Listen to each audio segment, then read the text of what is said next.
Hello everyone. तो चलिए आज का क्लास स्टार्ट करते हैं और आज के क्लास में देखेंगे टीएस एलियट के बारे में। टीएस एलियट के जितने सारे वर्क्स हैं उसको ट्रिक के माध्यम से देखेंगे, जितने सारे ईयर्स हैं उसको भी ट्रिक के माध्यम से देखने वाले हैं। ये टीएस एलियट की फर्स्ट वीडियो है, तो इसमें हम इनके पहले बायोग्राफी को देख लेते हैं और वर्क्स को देख लेते हैं। उसके बाद हम मूव करेंगे इनकी जो एक पोएम है द वेस्ट लैंड, इसकी ओर मूव करेंगे नेक्स्ट वीडियो में। तो चलते हैं, देखते हैं फर्स्ट वीडियो को। उससे पहले मैं आपको बता दूं कि जिसको भी प्रैक्टिस बैच को ज्वाइन करना है, जो लोग भी फास्ट वे में लर्निंग करना चाहते हैं, तो आप इस बैच को ज्वाइन कर सकते हो। आप अरताई या फिर व्हाट्सएप पर मुझे इस नंबर पे मैसेज कर सकते हो। बात करते हैं इनकी जीवनी के बारे में, ज़रा देख लेते हैं। इनका जो पूरा नाम है टीएस एलियट, इनको पूरा आप ध्यान में रखने की कोशिश करना। टीएस का मतलब थॉमस और स्टर्न्स, थॉमस स्टर्न्स एलियट इनका पूरा नाम है। इस चीज़ को ध्यान रखोगे, इसलिए मैं कह रहा हूँ क्योंकि स्टर्न जो एक वर्ड है ना, स्टर्न्स, तो इसी तरीके के एक वर्ड होते हैं स्टर्न, है ना, सिमिलर साउंड का था। ये स्टर्न्स है, ये भी स्टर्न है, और इस स्टर्न से हम ट्रिक बनाएंगे जितने सारे वर्क्स हैं उसके बेस्ट पर। पहले तो देख लेते हैं इनका जन्म कब हुआ था। ईयर्स को मैं लास्ट में कराऊंगा, आपको टेंशन नहीं लेना। ईयर वाले जितने सारे आपके ट्रिक हैं उसको मैं लास्ट में बताने वाला हूँ। याद रखो कि इनका जन्म हुआ था 25 सितंबर 1888 को। इस चीज़ को देखना। प्लेस ऑफ बर्थ कहाँ पर है, तो सेंट लुइस मिसूरी यूएसए में, ठीक है। डेथ इनकी हुई थी 4 जनवरी 1965 को। ये भी मैं आपको याद करवाऊंगा ट्रिक के माध्यम से, आपको टेंशन नहीं लेना है। बस जैसे टीएस एलियट को देखोगे, इनसे रिलेटेड जितने सारे आपके एग्जाम में पूछे जाएंगे, यानी कि ईयर से रिलेटेड, वो इजीली आप कैच करके आराम से आप उस ऑप्शन पे टिक लगा पाओगे। तो ध्यान रखना, इनकी जो डेथ हुई थी ये हुई थी 4 जनवरी 1965 को। कहाँ पर? लंदन में, ठीक है। फिर यहाँ पर है बरीड इन ईस्ट कोकर सोमरेस्ट में, समरसेट में। अब यहाँ पर बात करते हैं, ज़रा देखो इनको जो दफनाया गया था वो किस स्थान पे दफनाया गया था। कई बार ये भी नाम आपसे पूछ लिया जाता है, तो ईस्ट कोकर और समरसेट को आप ध्यान में रखोगे। फिर इनके फादर का नाम क्या है, तो हेनरी वेयर एलियट इनके पिताजी थे। इनकी मदर का नाम जो है वो है शार्लोट चैम्पे स्टर्न्स। तो ये भी नाम आप ध्यान में रख सकते हो, पूछा जाता है माँ पिताजी का भी नाम एग्जाम में। बात करते हैं, इनकी 2 वाइफ्स थी, इनके नाम्स को भी देख लेते हैं एक बार। यहाँ पर है विवियन हेग वुड एलियट, इसको भी ध्यान में रखने की कोशिश करना। विवियन हेग वुड एलियट इनकी फर्स्ट वाइफ थी, और सेकेंड वाइफ का जो नाम है वो है वैलेरी एलियट फ्लेचर। तो इसको भी ध्यान में रखने की कोशिश करना, इनकी सेकेंड वाइफ का नाम है। फिर बात करते हैं, नोबेल प्राइज़ इनको मिला था कब, वो भी लिटरेचर में मिला था, ऑब्वियस सी बात है। कब मिला था? 1948 यानी 1948 को। इसको भी ध्यान में रखना, मैं याद करा दूंगा, आपको टेंशन नहीं लेना है। द ऑर्डर ऑफ मेरिट, यानी कि एक तरीके का एक सम्मान होता था, ऑर्डर ऑफ मेरिट, है ना, सरकार के द्वारा। तो वो इनको कब मिला था? 1948 में ही। तो नोबेल और द ऑर्डर ऑफ मेरिट का जो सम्मान मिला था, ये दोनों ही मिला था 1948 में। बिकेम ब्रिटिश सिटीजन, यानी कि जन्म तो लिए थे यूएसए में, लेकिन ये ब्रिटिश सिटीजन बन गए कब? 1917 में। इस ईयर को भी मैं आपको ट्रिक से याद करवाने वाला हूँ। मेजर जो इनके पोएटिक वर्क्स हैं, तो पहले पोएटिक वर्क्स को देख लेते हैं। ये भी जितने सारे ईयर्स दे रखा है ना यहाँ पे, ये काफ़ी इंपॉर्टेंट है, और इसको भी मैं ट्रिक के माध्यम से याद कराऊंगा लास्ट में। अभी पहले इनके वर्क्स को देख लेते हैं ट्रिक के माध्यम से, कि कैसे ध्यान में रखोगे आप इसको। यहाँ पर क्या है, ज़रा देखो। ये है proof rock and other observations. एक कौन से ईयर में लिखे थे? 1917 में। लेकिन आपको ध्यान कैसे रखना है कि प्रूफ रॉक अगर आपके एग्जाम में पूछ दिया तो कैसे ध्यान में रखोगे कि टीएस एलियट ने ही इसको लिखा हुआ है। तो मैं आपको बताता हूँ, ज़रा ध्यान देना। अब ट्रिक के ऊपर हम चलते हैं। टीएस एलियट से रिलेटेड क्या ध्यान में रखेंगे? टीएस एलियट, ठीक है, और टी से थॉमस, और यहाँ पर है स्टर्न्स। तो ये भी याद रखना, इनका पूरा नाम याद रखना ज़रूरी है, और है एलियट, ठीक है। तो इनके नाम के बेस पर हम 2 ट्रिक देखने वाले हैं। इलियट है, तो इलियट से आप ध्यान रखोगे अ लॉट, है ना, अ लॉट। इलियट नहीं लगता सुनने में? अ लॉट यानी कि बहुत सारे, है ना, बहुत सारे। अ लॉट का मतलब बहुत सारे, तो इलियट से सिमिलर साउंड करता है अ लॉट। तो अ लॉट करके हम क्या करेंगे? एक ट्रिक बनाएंगे। फिर इनका पूरा नाम अगर देखेंगे तो यहाँ पर है स्टर्न्स। तो स्टर्न्स को हम इस तरीके से मॉडिफाई कर लेते हैं थोड़ा सा, क्योंकि इसका एक शाब्दिक अर्थ है। स्टर्न का मतलब होता है कठोर, कठोर बोल लो, निर्दयी बोल लो। निर्दय मतलब जिसमें दया नाम की चीज़ नहीं है, है ना। तो कठोर, और फिर निर्दय, और फिर कर्कश। इस तरीके से हम ट्रिक देखने वाले हैं। तो स्टर्न से, जब भी मैं स्टर्न से रिलेट करूँ, स्टर्न यानी कि कठोर और निर्दय से रिलेट करूँ, तो समझ जाना मैं टी.एस. इलियट की बात कर रहा हूँ। ठीक है, तो टी.एस. इलियट की जब भी बात करूंगा तो या तो अ लॉट से रिलेट करते हुए, या तो फिर स्टर्न यानी कि कठोर और फिर निर्दयी से होते हुए, इस चीज़ को ध्यान रखोगे। स्टर्न का मतलब आप लोग जानते होंगे, मैं वोकैबुलरी में भी वैसे पढ़ा चुका हूँ। अब आप कैसे ध्यान रखोगे जरा देखो, यहाँ पर प्रूफ रॉक जैसे आपके एग्जाम में आ गया, आपको समझना क्या है कि प्रूफ रॉक में एक शब्द है यहाँ पर रॉक। रॉक तो ऑब्वियस सी बात है, रॉक कैसा होता है भाई, रॉक कोई सॉफ्ट चीज़ तो है नहीं, वो सॉफ्ट चीज़ नहीं है, वो बिल्कुल ही स्टर्न होता है, यानी कि रॉक जो होता है काफ़ी कठोर होता है। क्लियर, तो ऐसे ध्यान रखोगे। रॉक कैसा होता है, स्टर्न होता है। स्टर्न से टी.एस. इलियट को ध्यान में एकदम आ जाना चाहिए, क्योंकि स्टर्न टी.एस. इलियट यानी थॉमस स्टर्न्स इलियट है ना, तो वहाँ पर जो स्टर्न आया है उससे मैं रिलेट कर रहा हूँ स्टर्न को। तो रॉक कैसा होता है, काफ़ी ज़्यादा स्टर्न होता है। स्टर्न से टी.एस. इलियट पर सीधा टिक लग जाना चाहिए। बात करते हैं यहाँ पर क्या, यहाँ पर लिखा है जेरोन्टियन। जेरोन्टियन कैसे ध्यान रखोगे, जेरोन्टियन को कैसे ध्यान रखोगे, इसी को मैं बताता हूँ। सबसे पहली बात, ये शब्द बना है जेरोन्टो से। ठीक है, वैसे एक बूढ़े व्यक्ति की आत्मा जो अकेलेपन में भटकती है ना, और अकेलेपन में किन अनुभवों का ये है, एक बूढ़े व्यक्ति की आत्मा, उसकी कहानी है यानी इस कविता के माध्यम से। तो जेरोन्टो वर्ड से बना है ये, जेरोन्टो। ठीक है, अब आप जानते हो कि जेरो जेरोन्टो शब्द जो होता है, इसका अर्थ ही होता है बूढ़ा व्यक्ति। क्या होता है इसका, एक जैसे जेरोन्टोलॉजी होता है ना, मतलब कि वैसा अध्ययन जो बूढ़ों के विषय में किया जाता है। ठीक है, चाहे तो जेरियाट्रिक्स नाम सुने होंगे, जैसे कई बड़े हॉस्पिटल में जाते हो तो जेरियाट्रिक्स एक अलग सा डिपार्टमेंट होता है जो बूढ़ों का इलाज करता है। तो जेरोन्टो वर्ड जहाँ भी आपको देखने को मिलता है, आप समझ जाते हो इसका मतलब होता है कोई वृद्ध व्यक्ति या फिर बूढ़ा व्यक्ति। तो जितने भी ये शब्द को आपको कैच करना ही पड़ेगा, जेरोन्टियन है ना।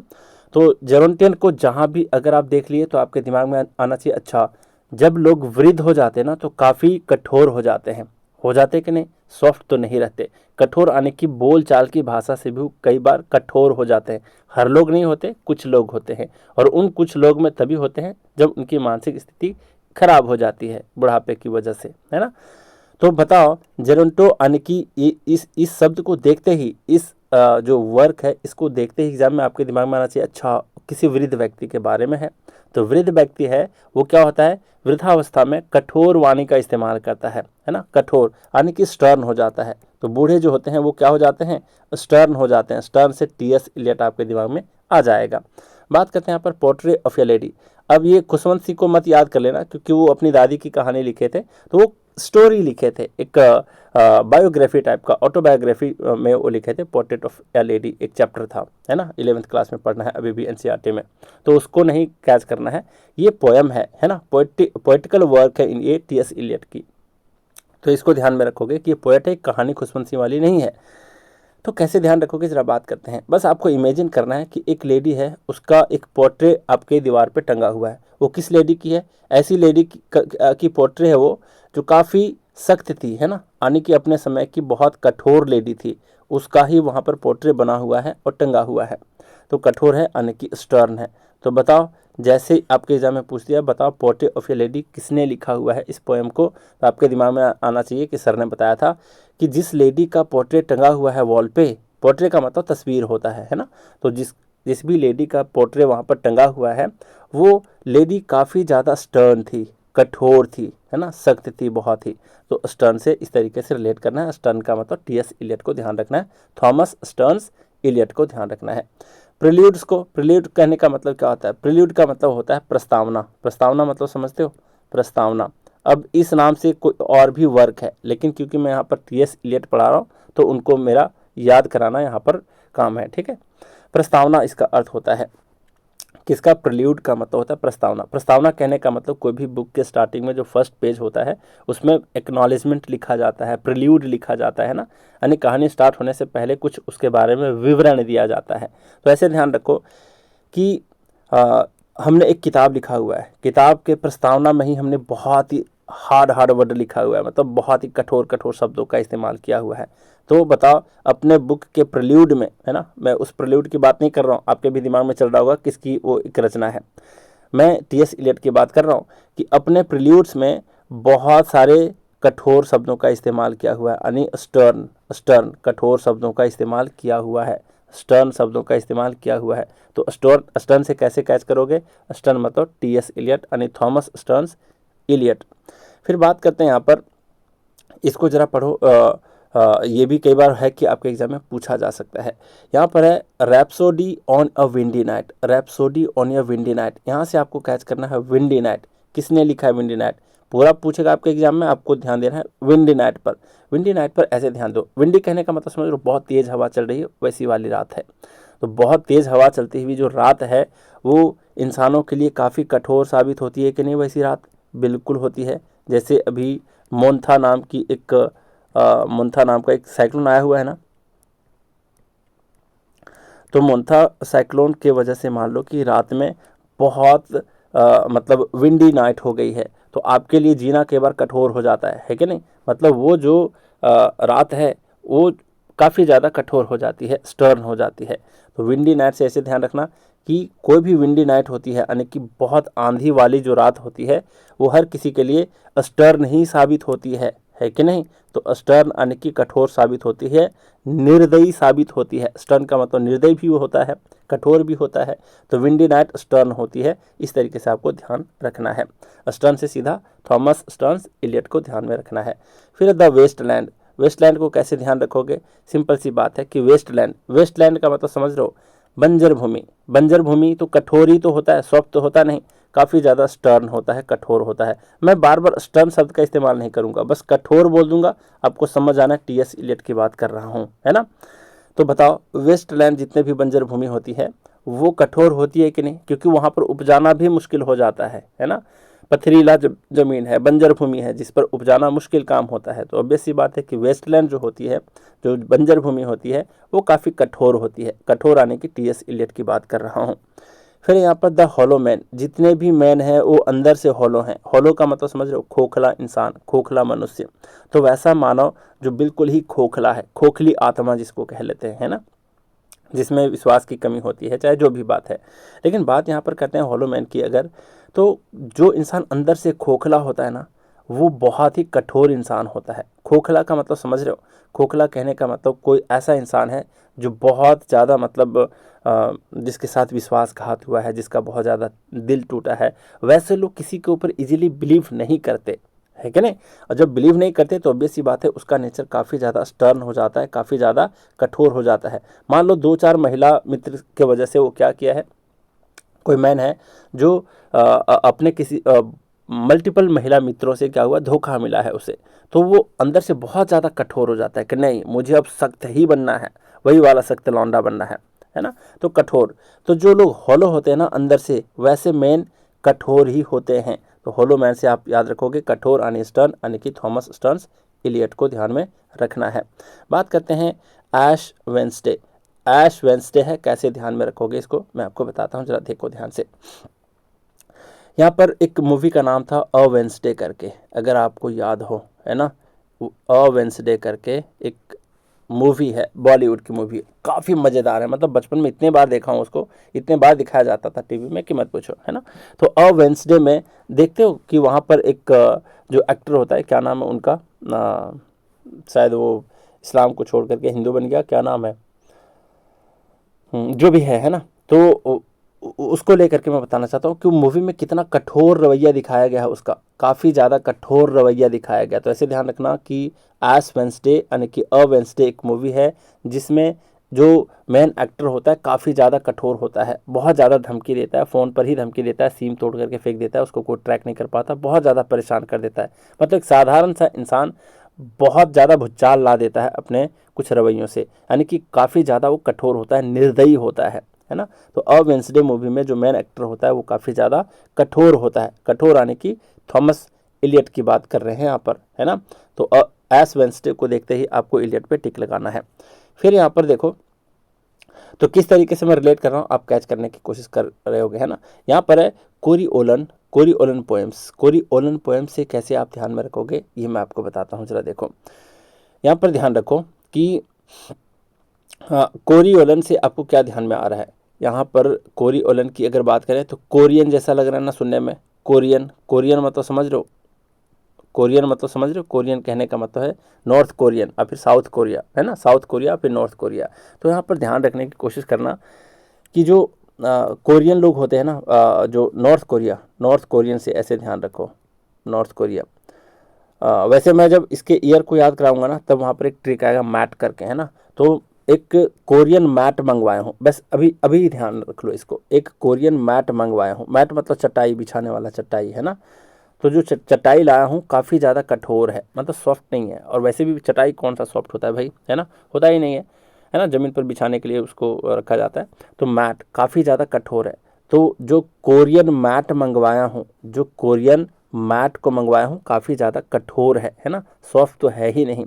तो मैट को ध्यान रखोगे कि कोरियोलन से ध्यान रखना है, कोरियन कोरियन कोरियन क्या मंगवाया था, मैट मंगवाया था। मैट क्यों याद करवा रहा हूँ ये अब मैं आपको बताऊंगा, ठीक है, क्योंकि कोड अगर आपको पहले से याद होगा तो आपको पता चल जाएगा, ये 1931 भी याद हो जाएगा साथ साथ में। बात करते हैं अगला अगला है स्विनी एग्नोस्टिस। अब स्विनी एग्नोस्टिस जैसे आपके एग्जाम में पूछ देगा, आपको ऐसे ध्यान रखना है कि कैसे। स्विनी से आपको ध्यान रखना है स्वीटी ने, मान लो आपकी कोई स्वीटी है, यानी कि आपकी कोई फ्रेंड है जिसका नाम स्वीटी है, और फिर आपकी कोई स्वीटी भी हो सकती है।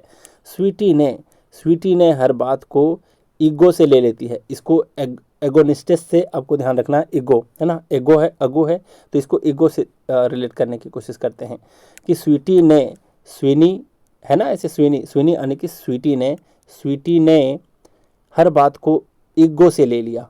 क्यों ले लिया, क्योंकि वो बहुत ही कठोर दिल की है ना। जो लोग हर बात को ले लेते हैं ना ईगो पे, वो कठोर लोग होते हैं, सॉफ्ट लोग नहीं हो सकते, है ना। तो स्वीटी ने हर बात को ईगो से ले लिया क्योंकि वो बहुत ही कठोर है, बहुत ही स्टर्न है। स्टर्न से आपको टीएस इलियट पे टिक लगा देना चाहिए। फिर अदर रॉक, तो अभी आपको बताया था, है ना, रॉक के विषय में जो अभी बताया कि एक था आपका प्रूफ रॉक, है ना। प्रूफ रॉक में भी आपका रॉक आया था। तो रॉक कैसा होता है, कठोर होता है। तो ऑब्वियस सी बात है कि ये एक कठोर होता है, एक रॉक जो होता है वो कठोर होता है। कठोर से आपको सीधा ध्यान रखना है, टीएस इलियट पे टिक लगाना है। क्लियर। और यहाँ पर ए प्रेजेंट प्ले है, तो प्रेजेंट प्ले है, ये आप ध्यान रखो या नहीं। रॉक जैसे आपको दिखाई दे जाएगा तो आप सीधा कैच कर लोगे। फिर बात करते हैं यहाँ पर क्या है, murder in the cathedral. Cathedral बोलते हैं एक बड़ी गिरजाघर को, है ना, जो गिरजाघर होता है, बड़ा गिरजाघर जो होता है, चर्च जो होता है वहाँ। तो अगर चर्च में मर्डर हो जाता है तो ऑब्वियस सी बात है कि किसने मर्डर किया होगा, कोई कठोर आदमी ने मर्डर किया होगा, क्योंकि गिरजाघर में आकर के मर्डर किया है। तो कठोर से आपको टीएस इलियट पर टिक लगाना है, इस चीज़ को भी आप समझ गए। फिर the cocktail party. Cocktail party है, जरा देखो, कॉकटेल पार्टी में लोग शराब वराब पीते हैं, है ना, शराब पी करके एक दूसरे को छेड़ देते हैं, किसी को भी छेड़ देते हैं कॉकटेल पार्टी में जब भी जाते हैं, तो है ना, समझ ही रहे हो किस तरीके की पार्टी है ये। तो कॉकटेल पार्टी में जा करके एक इंसान किसी दूसरे की महिला मित्र को क्या करता है, छेड़ देता है। क्यों छेड़ देता है, क्योंकि वो बहुत ही कठोर इंसान होता है, सॉफ्ट दिल का होता ही नहीं, है ना। तो ध्यान रखो कि कॉकटेल पार्टी में जितने भी लोग जाते हैं कठोर लोग ही जाते हैं, वैसी सही बात भी है ना। ऐसी पार्टी कौन करता है, शराब वाला पार्टी पूरा एकदम, है ना। तो बस आपको रिलेट करना है या फिर आपको इमेजिन करना है। तो कॉकटेल पार्टी में अक्सर कठोर लोग ही जाते हैं, सॉफ्ट दिल के लोग जाते ही नहीं हैं। क्यों जाएंगे, पता नहीं भाई कौन छेड़ देगा हमें, है ना। तो कॉकटेल पार्टी में कठोर लोग जाते हैं, कठोर से टीएस इलियट पे टिक लगाना है। फिर द 4 क्वार्टर्स। क्वार्टर से यहाँ पर क्वार्टर का मतलब समझते हो कि नहीं, क्वार्टर का मतलब होता है 1/4, मतलब एक भरा गिलास है ये, तो इसका 4 भाग कर दो।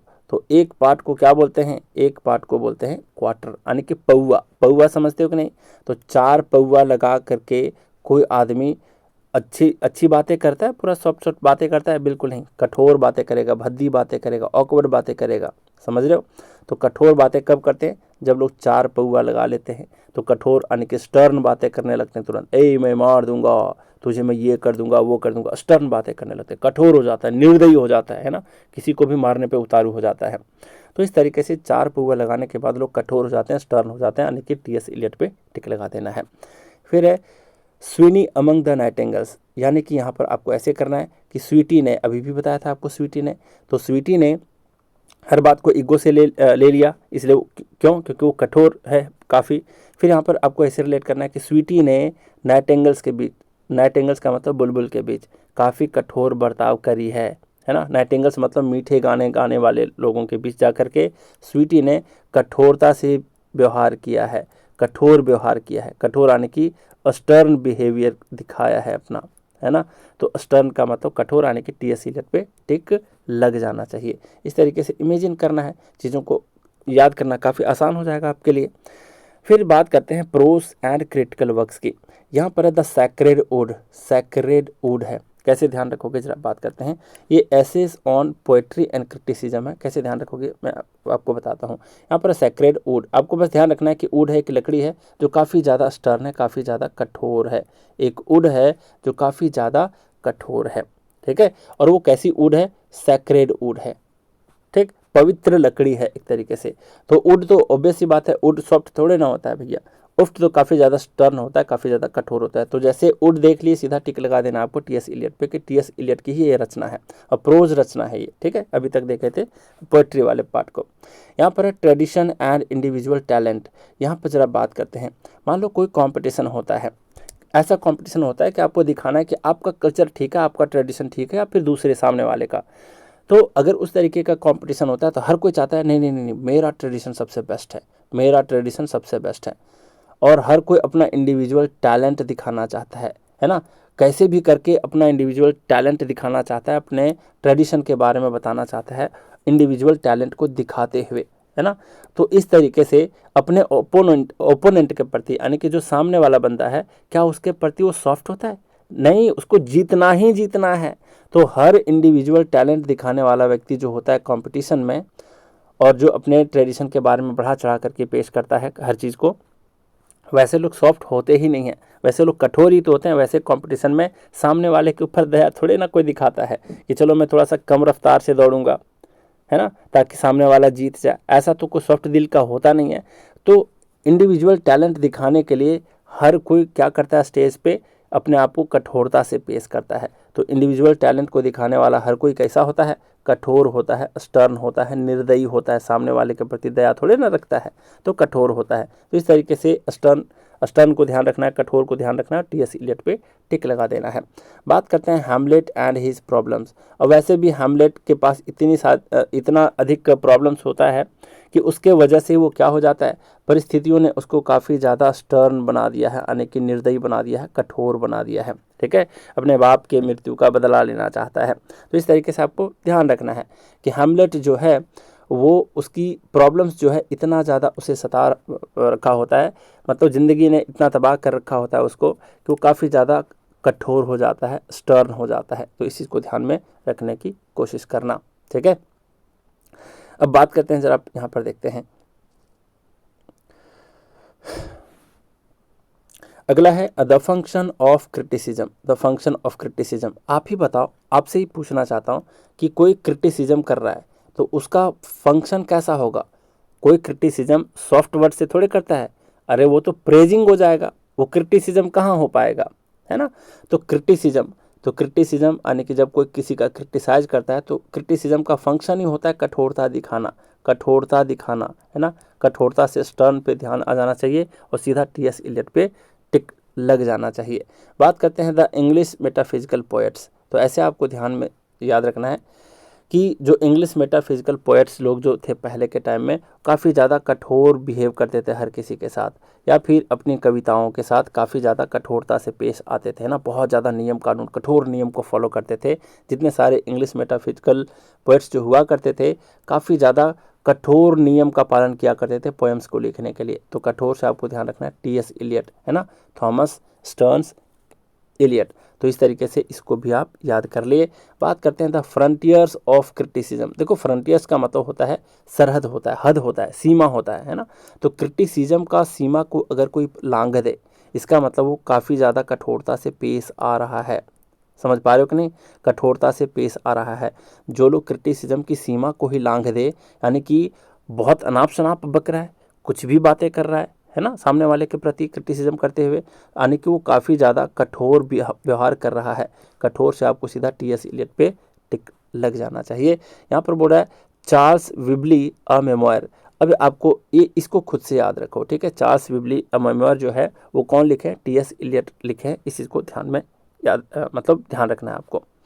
बात करते हैं यहाँ पर क्या, यहाँ पर है एजरा पॉन्ड। अब देखो इसको अलग से याद रखने की आवश्यकता नहीं है, क्योंकि जो पोएम हम पढ़ने वाले हैं द वेस्टलैंड, उसमें एजरा को ही डेडिकेट किया। उसके बारे में काफ़ी बार बताऊंगा, तो आप सीधा समझ जाओगे कि एजरा के बारे में और कौन लिख सकता है। ऑब्वियस ये बात है कि टी.एस. इलियट लिख सकते हैं, है ना।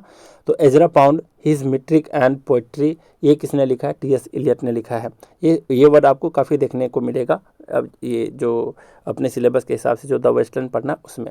तो सारे इनके वर्क्स हो गए, सारे वर्क्स का मैं ट्रिक बता दिया आपको।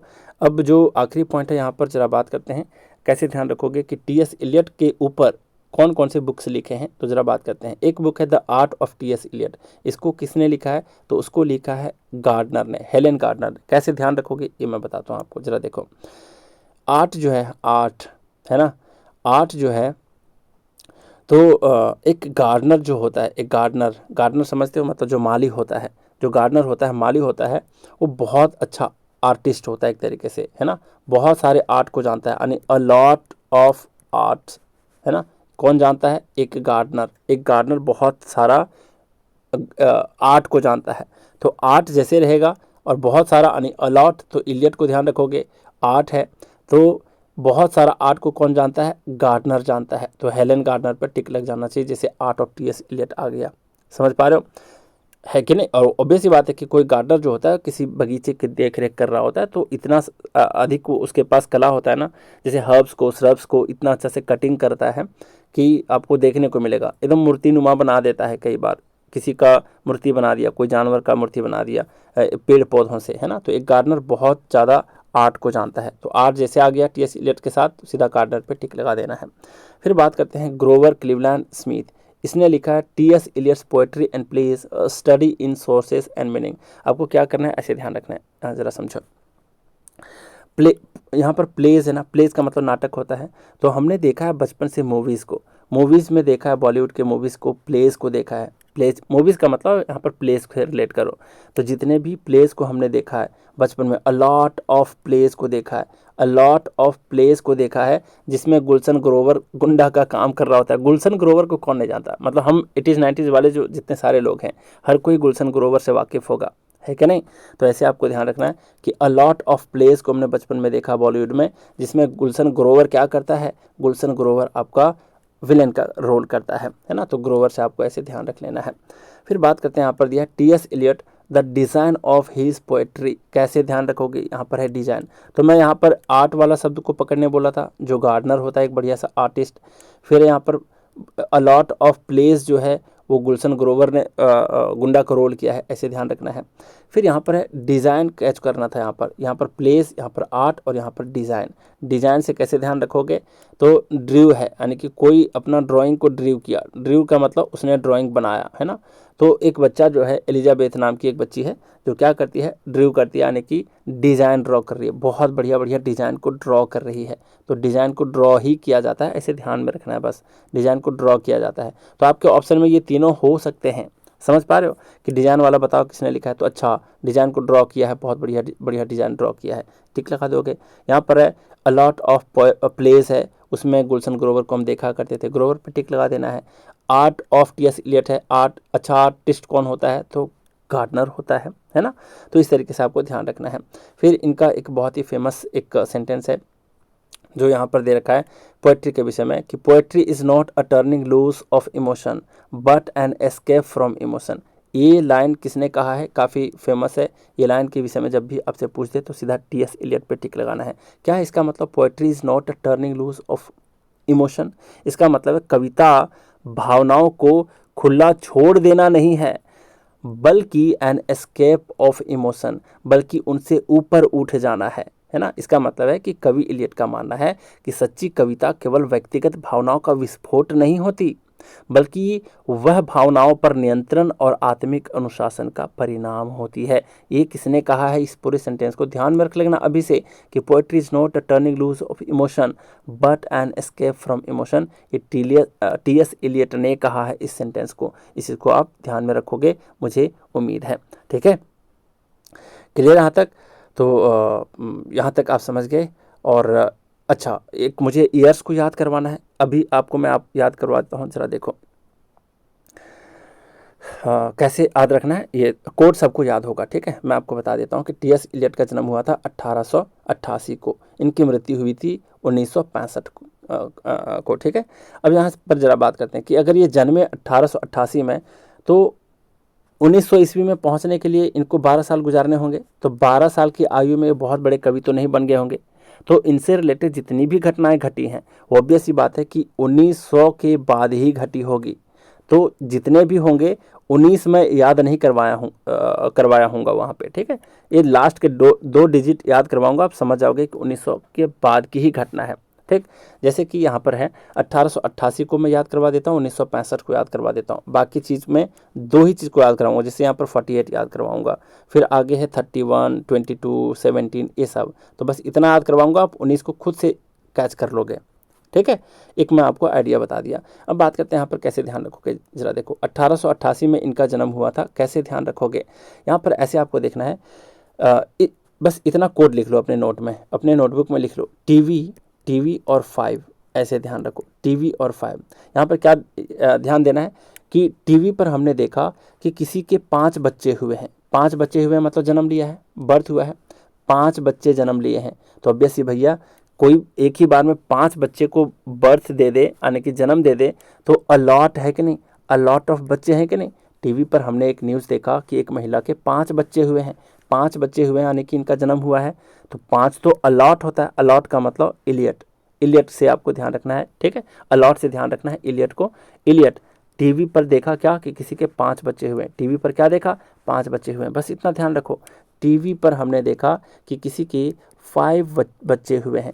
टीवी से कैसे ध्यान रखोगे, टी का मतलब होता है 1, वी का मतलब होता है 8, एफ का मतलब भी होता है 8, आई कर जाएगा, ई कर जाएगा, और इस एफ का मतलब भी होता है 8, यानी कि 1888 आ गया। तो अपने नोट में टीवी 5 लिखना है। आपको 1888 याद रखने की आवश्यकता बिल्कुल नहीं है, बस टीवी 5 को याद रखो कि टीवी पर हमने देखा कि किसी के बच्चे हुए हैं, 5 बच्चे एक साथ हो गए हैं। तो अलॉट है, अलॉट है, इसका मतलब इलियट की बात कही जा रही है ना। फिर इनकी मृत्यु की बात अगर करें, 1965 में इनकी मृत्यु हुई थी। तो कैसे ध्यान रखोगे, जब बात करते हैं, देखो यहाँ पर, यहाँ इसके सामने लिख लो, अपने नोट में एक कोड लिख लो, स्टैब चेला, ऐसे लिख लो, स्टैब चेला। यानी कि कोई व्यक्ति है जो स्टैब कर दिया, स्टैब का मतलब समझते हो, छुरा भोंक देना, स्टैब कहलाता है अंग्रेजी में। तो कोई ऐसा व्यक्ति है जो स्टैब कर दिया अपने ही चेला को। भाई कितना स्टर्न व्यक्ति था, कितना कठोर व्यक्ति था, कितना ज़्यादा कठोर व्यक्ति था कि स्टैब कर दिया अपने चेला को ही। तो स्टैब चेला, कोई व्यक्ति इतना ज़्यादा स्टर्न था, इतना ज़्यादा कठोर था कि स्टैब करके अपने चेला को ही डेथ कर दिया। तो ऐसे ध्यान रख लेना है। अब इसका कोड में बताया आपको, स्टैब चेला, स्टैब को डिकोड करते हैं। एस का मतलब 0 होता है, तो 0 हटा दो। टी का मतलब है 1, और यहाँ पर ए कर जाएगा। बी है यहाँ पर, बी का मतलब 9, ठीक है जी। सी एच का मतलब 6 होता है, आप जानते हो, ई कर जाएगा, ए कर जाएगा, और इस एल का मतलब होता है 5, यानी कि 1965 में किसी की डेथ हो गई थी स्टैब करने से। ऐसे ध्यान रखोगे, बिल्कुल ध्यान रखोगे, ठीक है। और स्टर्न है, कोई कठोर व्यक्ति, तभी स्टैब कर दिया अपने चेला को ही, है ना, चेला मतलब अपने स्टूडेंट को ही। तो इस तरीके से स्टर्न है, कठोर है, कठोर कहने का मतलब है स्टर्न, यानी कि टीएस इलियट की बात मैं कर रहा था, ठीक है। फिर यहाँ पर नोबेल प्राइज़ और द ऑर्डर ऑफ मेरिट का जो सम्मान मिला था, कौन से ईस्वी में मिला था, 1948 में। कैसे ध्यान रखोगे, मैं अभी आपको बताता हूँ। आपको ऐसे ध्यान रखना है कि जो नोबेल प्राइज़ के जो सेलेक्टर होते हैं ना, वो सेलेक्टर्स इतने ज़्यादा निर्दयी हो गए हैं, इतने ज़्यादा स्टर्न हो गए हैं कि अब भैया सर्फ बेचने वाले लोगों को भी क्या कर रहा है, ये लोग मिलकर के क्या कर रहे हैं, इतने स्टर्न हो गए हैं कि कोई सर्फ का बिजनेस करने वाले व्यक्ति को नोबेल प्राइज़ दे रहा है ना। तो ऑब्वियस ही बात है कि सर्फ बेचने वाले को अगर नोबेल प्राइज़ दे रहा है तो कुछ ना कुछ तो उसमें मेरिट देखा ही होगा। तो ऐसे आपको ध्यान रखना है कि सर्फ बेचने वाले को नोबेल प्राइज़ भी मिल रहा है, क्यों, उसके मेरिट के बदौलत, है ना। तो मेरिट के बदौलत। तो ज़रा बात करते हैं, एस तो कर जाएगा, इसका मतलब 0 होता है, कटता नहीं है, इसका मतलब 0 होता है, तो 0 आएगा तो कोई दिक्कत नहीं है यहाँ पे, ठीक है। इसको हटा के मान सकते हैं। यू तो वैसे कर जाएगा, वावेल है। यहाँ पर आर का मतलब 4 और एफ का मतलब होता है 8, यानी 48। तो अगर स्टर्न है, कठोर है, काफ़ी ज़्यादा कठोर है सेलेक्टर्स लोग, तो स्टर्न से टीएस इलियट ध्यान रख लोगे। तो टीएस इलियट को नोबेल प्राइज़ और ऑर्डर ऑफ मेरिट का जो सम्मान मिला था वो कब मिला था, 48 में। तो 48 48 तो नहीं हो सकता, 1948 ही होगा, कॉमन सेंस की बात है ना, क्योंकि 1888 में तो ये जन्म ही लिए थे। तो 48 है, यानी कि 1948 की बात कही जा रही है। तो ये दोनों को 1948 से आप रिलेट कर लोगे। इसके सामने बस आपको क्या लिख करके रखना है, सर्फ। ध्यान रखना है कि सर्फ बेचने वाले को, उसको मेरिट को देखते हुए क्या किया, नोबेल प्राइज़ दे दिया गया। लेकिन आजकल जो सेलेक्टर्स हैं काफ़ी ज़्यादा स्टर्न हो गए हैं। देखो, ये ट्रंप चाहता था पीस प्राइज़, उसको भी नहीं मिला, है ना। तो कठोर हो गए हैं सेलेक्टर्स काफ़ी। बात करते हैं कि ये तो जन्म लिए थे यूएसए में, लेकिन ये ब्रिटिश सिटीज़न बन गए 1917 में। कैसे याद रखोगे मैं आपको बताता हूँ, ज़रा देखो। स्टर्न, स्टर्न समझ रहे हो, स्टर्न यानी कि ब्रिटिश सिटीजन जो होते हैं वो बिना तकिए के सोते हैं। ध्यान रखना है आपको, वो इतने ज़्यादा कठोर होते हैं, ऑब्वियस सी बात है, बिना तकिया के सोते हैं, बिना कोई चीज़ बिछाए हुए सोते हैं। तो वे लोग काफ़ी शारीरिक रूप से कठोर होते होंगे, है कि नहीं। तो ऐसे आपको ध्यान रखना है कि ब्रिटिश सिटीजन इतने कठोर होते हैं, इतने स्टर्न होते हैं कि बिना तकिया के सोते हैं। तो इसके सामने आपको एक कोड लिखना है, क्या, बिकेम ब्रिटिश सिटीजन, तकिया, तकिया, तकिया लिख लो। अब इसको डिकोड करते हैं, बिना तकिया के कौन लोग सोते हैं, ब्रिटिश सिटीजन। क्यों, क्योंकि काफ़ी कठोर होते हैं, कठोर से स्टर्न, यानी कि टीएस इलियट को ध्यान रखोगे। ब्रिटिश सिटीजन यानी ब्रिटिश सिटीजन क्या होते हैं, स्टर्न होते हैं, ठीक है। तो ब्रिटिश स्टर्न जो है, यानी कि टीएस इलियट जो ब्रिटिश सिटीजन बने थे, कब, ब्रिटिश सिटीजन जो होते हैं काफ़ी स्टर्न होते हैं। क्यों, क्योंकि वो बिना तकिया के सोते हैं। तकिया को डिकोड करो, ए कटेगा, आई कटेगा, वाई कटेगा, ए कटेगा, है ना। टी का मतलब 1 होता है और के का मतलब 7 होता है। तो 17 का मतलब 1917 में ये ब्रिटिश सिटीजन बन गए। ये सारे डेट याद हो गया आपको, ईयर। बात करते हैं 3 और ईयर हैं यहाँ पर।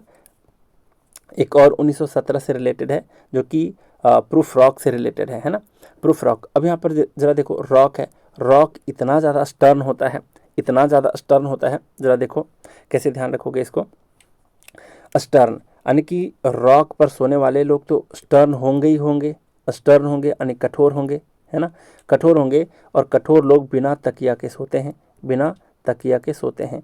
तो इसको लिखा गया है, इस वाले पोएम को, प्रूफ रॉक को, तकिया ईयर में, यानी कि 17 में, है ना। ए कट जाएगा, आई कटेगा, वाई कटेगा, ए कटेगा। टी का मतलब 1 और के का मतलब 7, यानी कि 1917 में लिखे थे क्या, प्रूफ रॉक। काफ़ी स्टर्न होता है, ठीक है, इस तरीके से ध्यान रखना है। फिर यहाँ पर वेस्टलैंड। अब वेस्टलैंड को कैसे ध्यान रखोगे कि हमारे जो नाना जी हैं, हमारे नाना के पास एक बंजर भूमि है, एक वेस्टलैंड है, ऐसे ध्यान रखना है। आपके नाना जी के पास एक वेस्टलैंड है, तो नाना यानी कि 2, ए कट जाएगा, ए कट जाएगा, फिर से एन का मतलब 2, यानी कि 22। 1822 तो हो नहीं सकता, इसलिए 1922। तो 1922 में वेस्टलैंड को लिखे हैं। लास्ट बच जाता है आपका, लास्ट आपका 1931 को याद रखना है। कैसे याद रखोगे, तो यहाँ पर देखो, यहाँ पर है कोरियोलन, कोरियोलन, कोरियोलन या फिर कोरियोलन। यहाँ पर है कोरियोलन। तो मैं आपको पहले भी बताया था कोरियोलन में कि कोरियन, एक कोरियन, कोरियोलन सुनने में लगता है ना कोरियन जैसा, तो एक कोरियन मैट मंगाया हूँ मैं, जो काफ़ी ज़्यादा हार्ड है, काफ़ी ज़्यादा हार्ड है। हार्ड कहने का मतलब स्टर्न है, स्टर्न मतलब टीएस इलियट से रिलेटेड है। तो कोरियन मैट मंगाया हूँ, कोरियन मैट मंगाया हूँ। मैट को डिकोड करो, ए कट जाएगा, एम का मतलब 3 और टी का मतलब 1, यानी कि 31। 1831 तो हो नहीं सकता, यानी कि 1931 में क्या लिखे थे, कोरियोलन पोएम्स लिखे थे, ठीक है। तो ये तीनों इंपॉर्टेंट है आपके। बाकी सारा कुछ मैं याद करवा दिया, जितने सारे कुछ थे ट्रिक वगैरह सब कुछ याद करवा दिया। अब अगली वीडियो में हम देखेंगे, बहुत डिटेल में एनालिसिस करेंगे, इससे रिलेटेड, मतलब कुछ भी क्वेश्चन पूछेगा इससे बाहर नहीं पूछेगा, ठीक है। क्योंकि ये जो द वेस्टलैंड है ये 5 पार्ट में है, और 5 पार्ट में है, यानी कि बहुत लंबा पोएम है, बहुत ज़्यादा। उसको पढ़ते पढ़ते आप भी थक जाओगे, पढ़ाते पढ़ाते मैं भी थक जाऊंगा अगर वर्ड बाय वर्ड पढ़ाया तो क्यों ना मैं उसका पूरा आपको सार बता दूं, और इस तरीके से बताऊं कि एक भी पॉइंट आपके एग्जाम में छूटे नहीं, ठीक है। और जितने सारे एग्जाम में बनेंगे पॉइंट्स, उसको भी मैं डिटेल अध्ययन वहाँ पर करवाने वाला हूँ नेक्स्ट वीडियो में। तो इस वीडियो को आपको लाइक करना है, एकदम दिल से लाइक करना है, ऐसा ऊपर मन से नहीं, ताकि मैं जल्दी जल्दी कंप्लीट करा पाऊँ, मोटिवेट होता रहूँ आपसे, ठीक है। तो चलिए, जितना भी कुछ बताना था आज बता दिया। अगली वीडियो में देखेंगे द वेस्टलैंड को कंप्लीट डिटेल एनालिसिस करने वाले हैं, एक भी पॉइंट आपके एग्जाम में ताकि छूट ना जाए, ठीक है। तो चलिए, आज का क्लास यहीं रैप अप करते हैं। Thank you very much.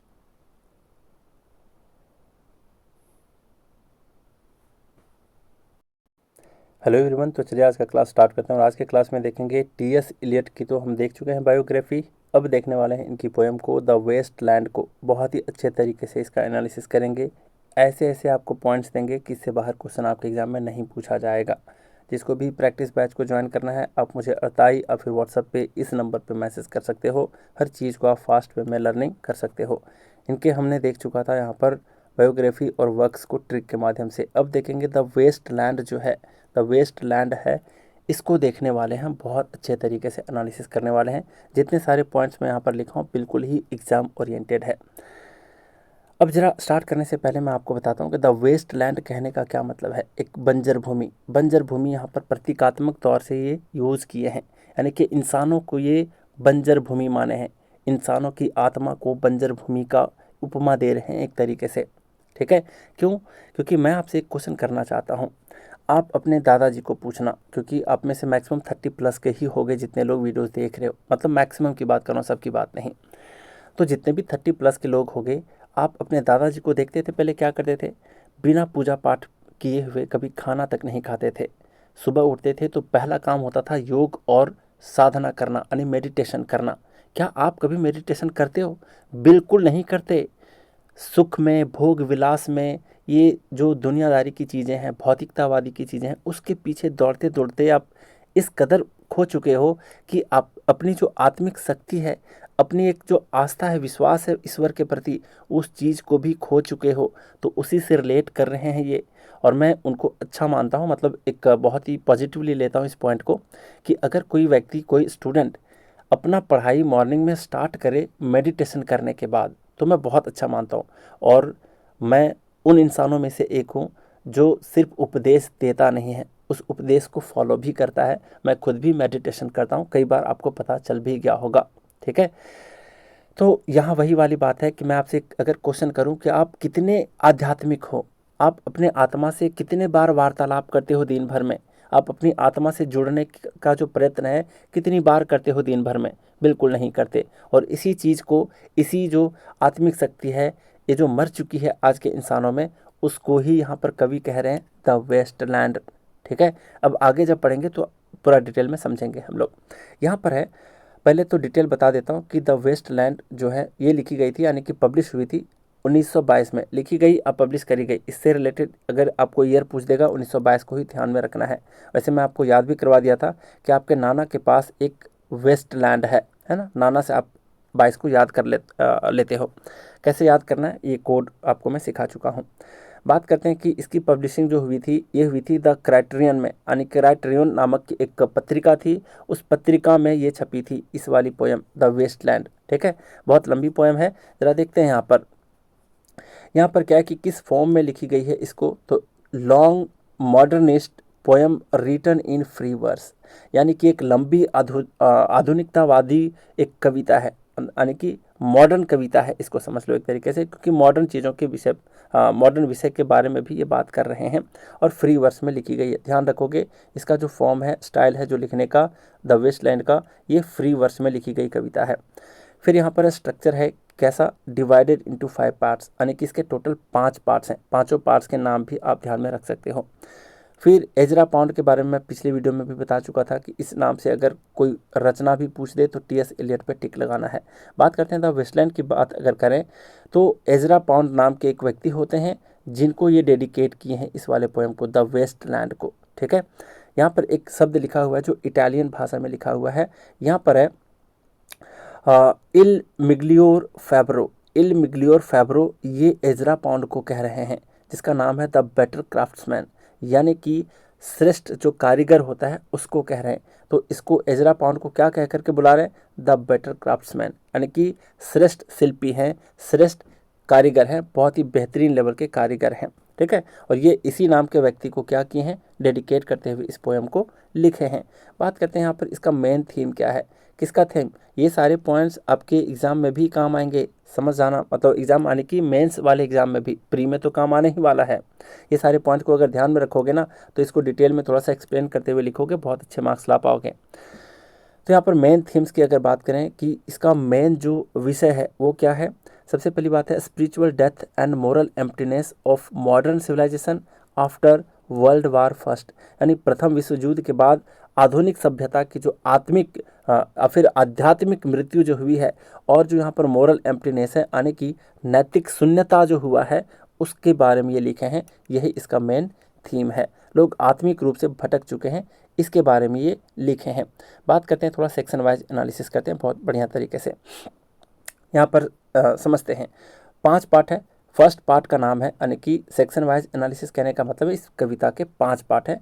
First part का अगर अच्छा सा एक शीर्षक दें, टाइटल दें, तो ये है आपका the burial of the dead, यानी कि मृतकों का दफन, जो मर चुके हैं उसको भी दफनाया जा चुका है किस तरीके से, इसके बारे में है। ये सिंबलिज्म, यानी कि सिंबलाइज करने किसी चीज़ को, पढ़ते पढ़ते आप चीज़ों को समझ जाओगे। ठीक है, यहाँ पर कह रहे हैं कि जो फर्स्ट पार्ट है ना, फर्स्ट पार्ट के बारे में ध्यान रखना कि एक बहुत ही ज़्यादा फेमस लाइन हुआ है, उससे स्टार्ट होती है ये वाली पोयम, यानी कि the burial of the death वाला जो पार्ट है ये स्टार्ट होता है एक फेमस लाइन से, जो लाइन है अप्रैल इज़ द क्रूएलेस्ट मंथ, यानी कि अप्रैल सबसे क्रूरतम महीना है। क्यों बोला गया है आगे हम देखने वाले हैं। फिर यहाँ पर है तो इस पार्ट को ध्यान रखना कि द वेस्ट लैंड का जो फर्स्ट पार्ट है the burial of the dead, ये किस फेमस लाइन से स्टार्ट हुआ है, तो April is the cruellest month, इससे स्टार्ट हुआ है। क्यों ऐसा कहा है इसको हम आगे समझेंगे, आपको टेंशन लेना, सब कुछ एक्सप्लेन करने वाला हूँ। सेकेंड पॉइंट है कि फर्स्ट पार्ट जो है ये डिपिक्ट्स किया है spiritual barrenness and the pain of rebirth, यानी कि ये जो सेकेंड पार्ट फर्स्ट पार्ट जो है the burial of the dead, ये डिपिक्ट किया है, चित्रित किया है, दर्शाता है किस चीज़ को, आत्मिक बंजरपन को और पुनर्जन्म के दर्द को। पुनर्जन्म के दर्द कहने का मतलब लोग नया चीज़ सीखना ही नहीं चाहते, नया कुछ करना ही नहीं चाहते, पुनर्जन्म लेना ही नहीं चाहते, जबकि प्रकृति उन्हें देना चाहती है। ठीक है, पुनर्जन्म का मतलब यहाँ पर ये नहीं है कि मरने के बाद वाला जन्म, पुनर्जन्म का मतलब है कि इसी जीवन में रह करके अलग अलग अनुभव करना, उसके बारे में कह रहे हैं, खास करके आध्यात्मिक बातें कह रहे हैं यहाँ पर। ठीक है, फिर यहाँ पर दिया है mixture of multiple voices showing confusion and despair, यानी कि इसमें कई आवाज़ें मिलती हैं, इस वाले पार्ट में कई आवाज़ें मिलती हैं जो कि भ्रम और निराशा को प्रकट करती हैं। ठीक है, इसको ध्यान रखना। फिर कह रहा है represents the spiritual paralysis of modern humanity, यानी आधुनिक मानव की आत्मिक जड़ता जो है, आत्मिक यानी स्पिरिचुअल तरीके से पैरालिसिस जो हो गए हैं, स्पिरिचुअलिटी से जो दूर हो चुके हैं, उसको दर्शाती है। ठीक, तो यहाँ पर बात करते हैं, यहाँ पर मुख्य रूप से क्या कहने की कोशिश करते हैं इस फर्स्ट पार्ट में the burial of the dead में, मुख्य रूप से कवि क्या कहना चाहते हैं। सबसे पहली बात यह कि इस पार्ट में एक बंजर भूमि का चित्र प्रस्तुत करते हैं, वेस्ट लैंड का चित्र प्रस्तुत करते हैं, और क्या कहते हैं वो, अप्रैल इज़ द क्रूएलेस्ट मंथ, यानी कि अप्रैल जो है, यानी कि वसंत ऋतु जो है, जब धरती पर नई कोपलें और जीवन आते हैं, वसंत ऋतु में आप जानते हो नए नए फूल खिलते हैं, तो यह जो आधुनिक मनुष्य है इसके लिए क्रूरतम महीना बन जाता है, क्योंकि वह भीतर से मरा हुआ है। इंसान इस मंथ को एक्सेप्ट करने को राजी ही नहीं है, इसके खूबसूरती को वो पहचानता ही नहीं है ना।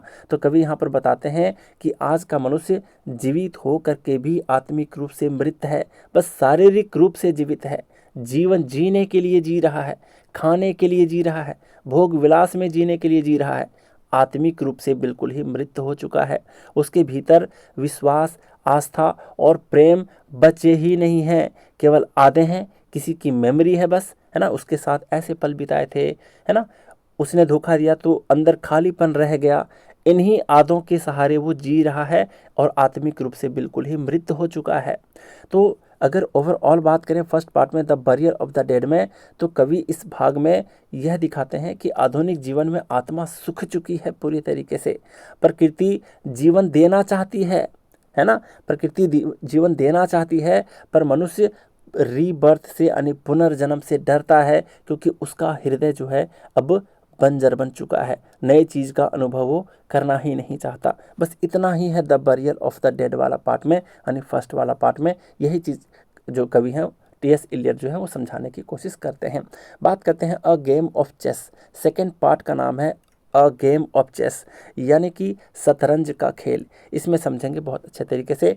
यहाँ दिया है कि ये part presents the emptiness of modern relationships, यानी आधुनिक संबंधों की खालीपन को दिखाती है। मैं देखता हूँ कई लोग, मैं ऐसे ऐसे एग्जाम्पल देखा हूँ, जैसे कि मान लो कोई गरीब फैमिली की कोई लड़की है ना, उसकी माँ जो है, उसके पिताजी नहीं है, उसकी मम्मी है, उसकी मम्मी, मैं अपनी कहानी बता रहा हूँ, मतलब जो मैं सुना हूँ, मैं जो अनुभव किया हूँ दूसरे लोगों से, तो उसके एक मौसा जी होते हैं, वो रिटायर कर जाते हैं, बहुत बड़े पोस्ट पे होते हैं, जब रिटायर कर जाते हैं तो उसकी मम्मी क्या करती है, उसकी मम्मी मतलब इसकी मम्मी को उसकी जो मौसी है वो ऑफ़र करती है कि चलो हम लोग कहीं जाते हैं घूमने के लिए। बहुत अच्छे अच्छे जगह घूमते हैं सारे लोग, है ना।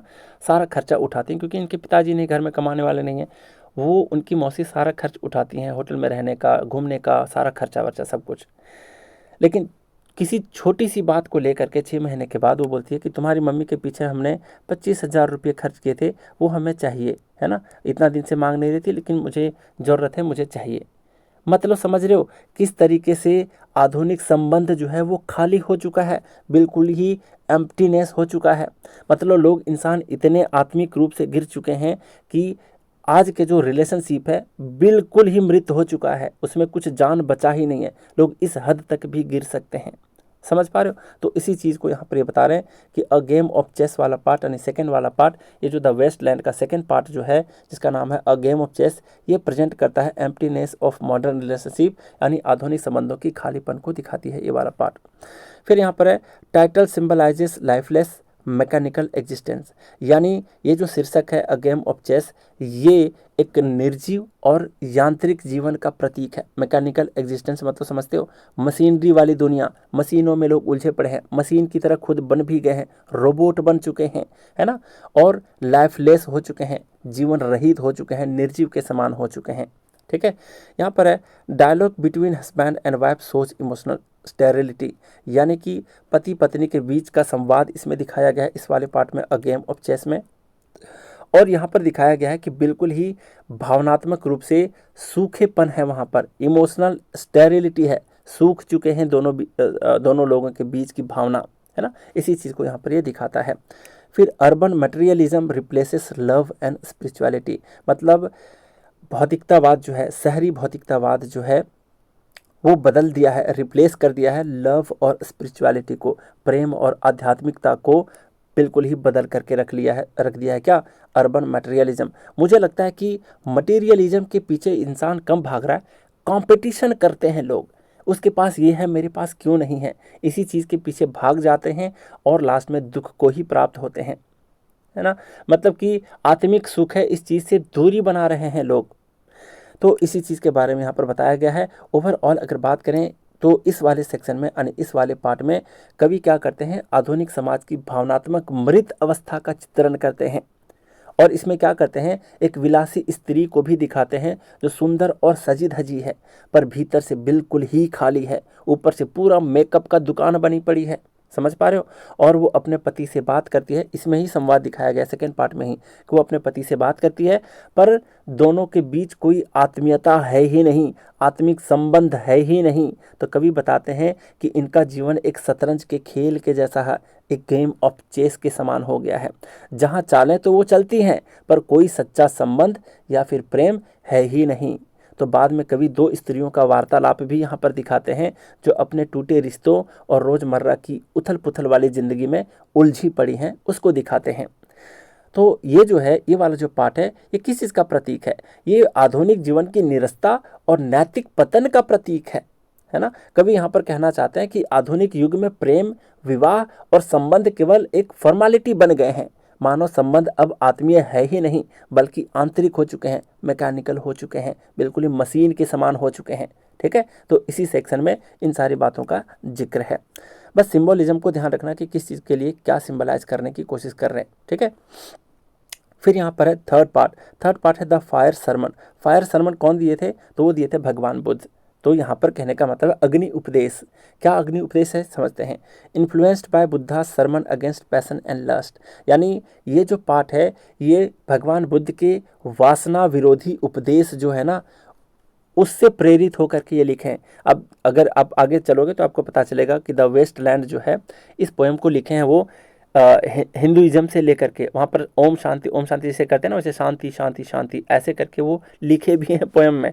ठीक है। तो आप समझ जाओगे कि भगवान बुद्ध से भी रिलेट करके लिखे हैं और हिंदुइज्म से भी रिलेट करके लिखे हैं। तो यहाँ पर ये बता रहे हैं कि भगवान बुद्ध के वासना विरोधी उपदेश से प्रेरित होकर के इस वाले पार्ट को ये लिखे हैं द फायर सरमन।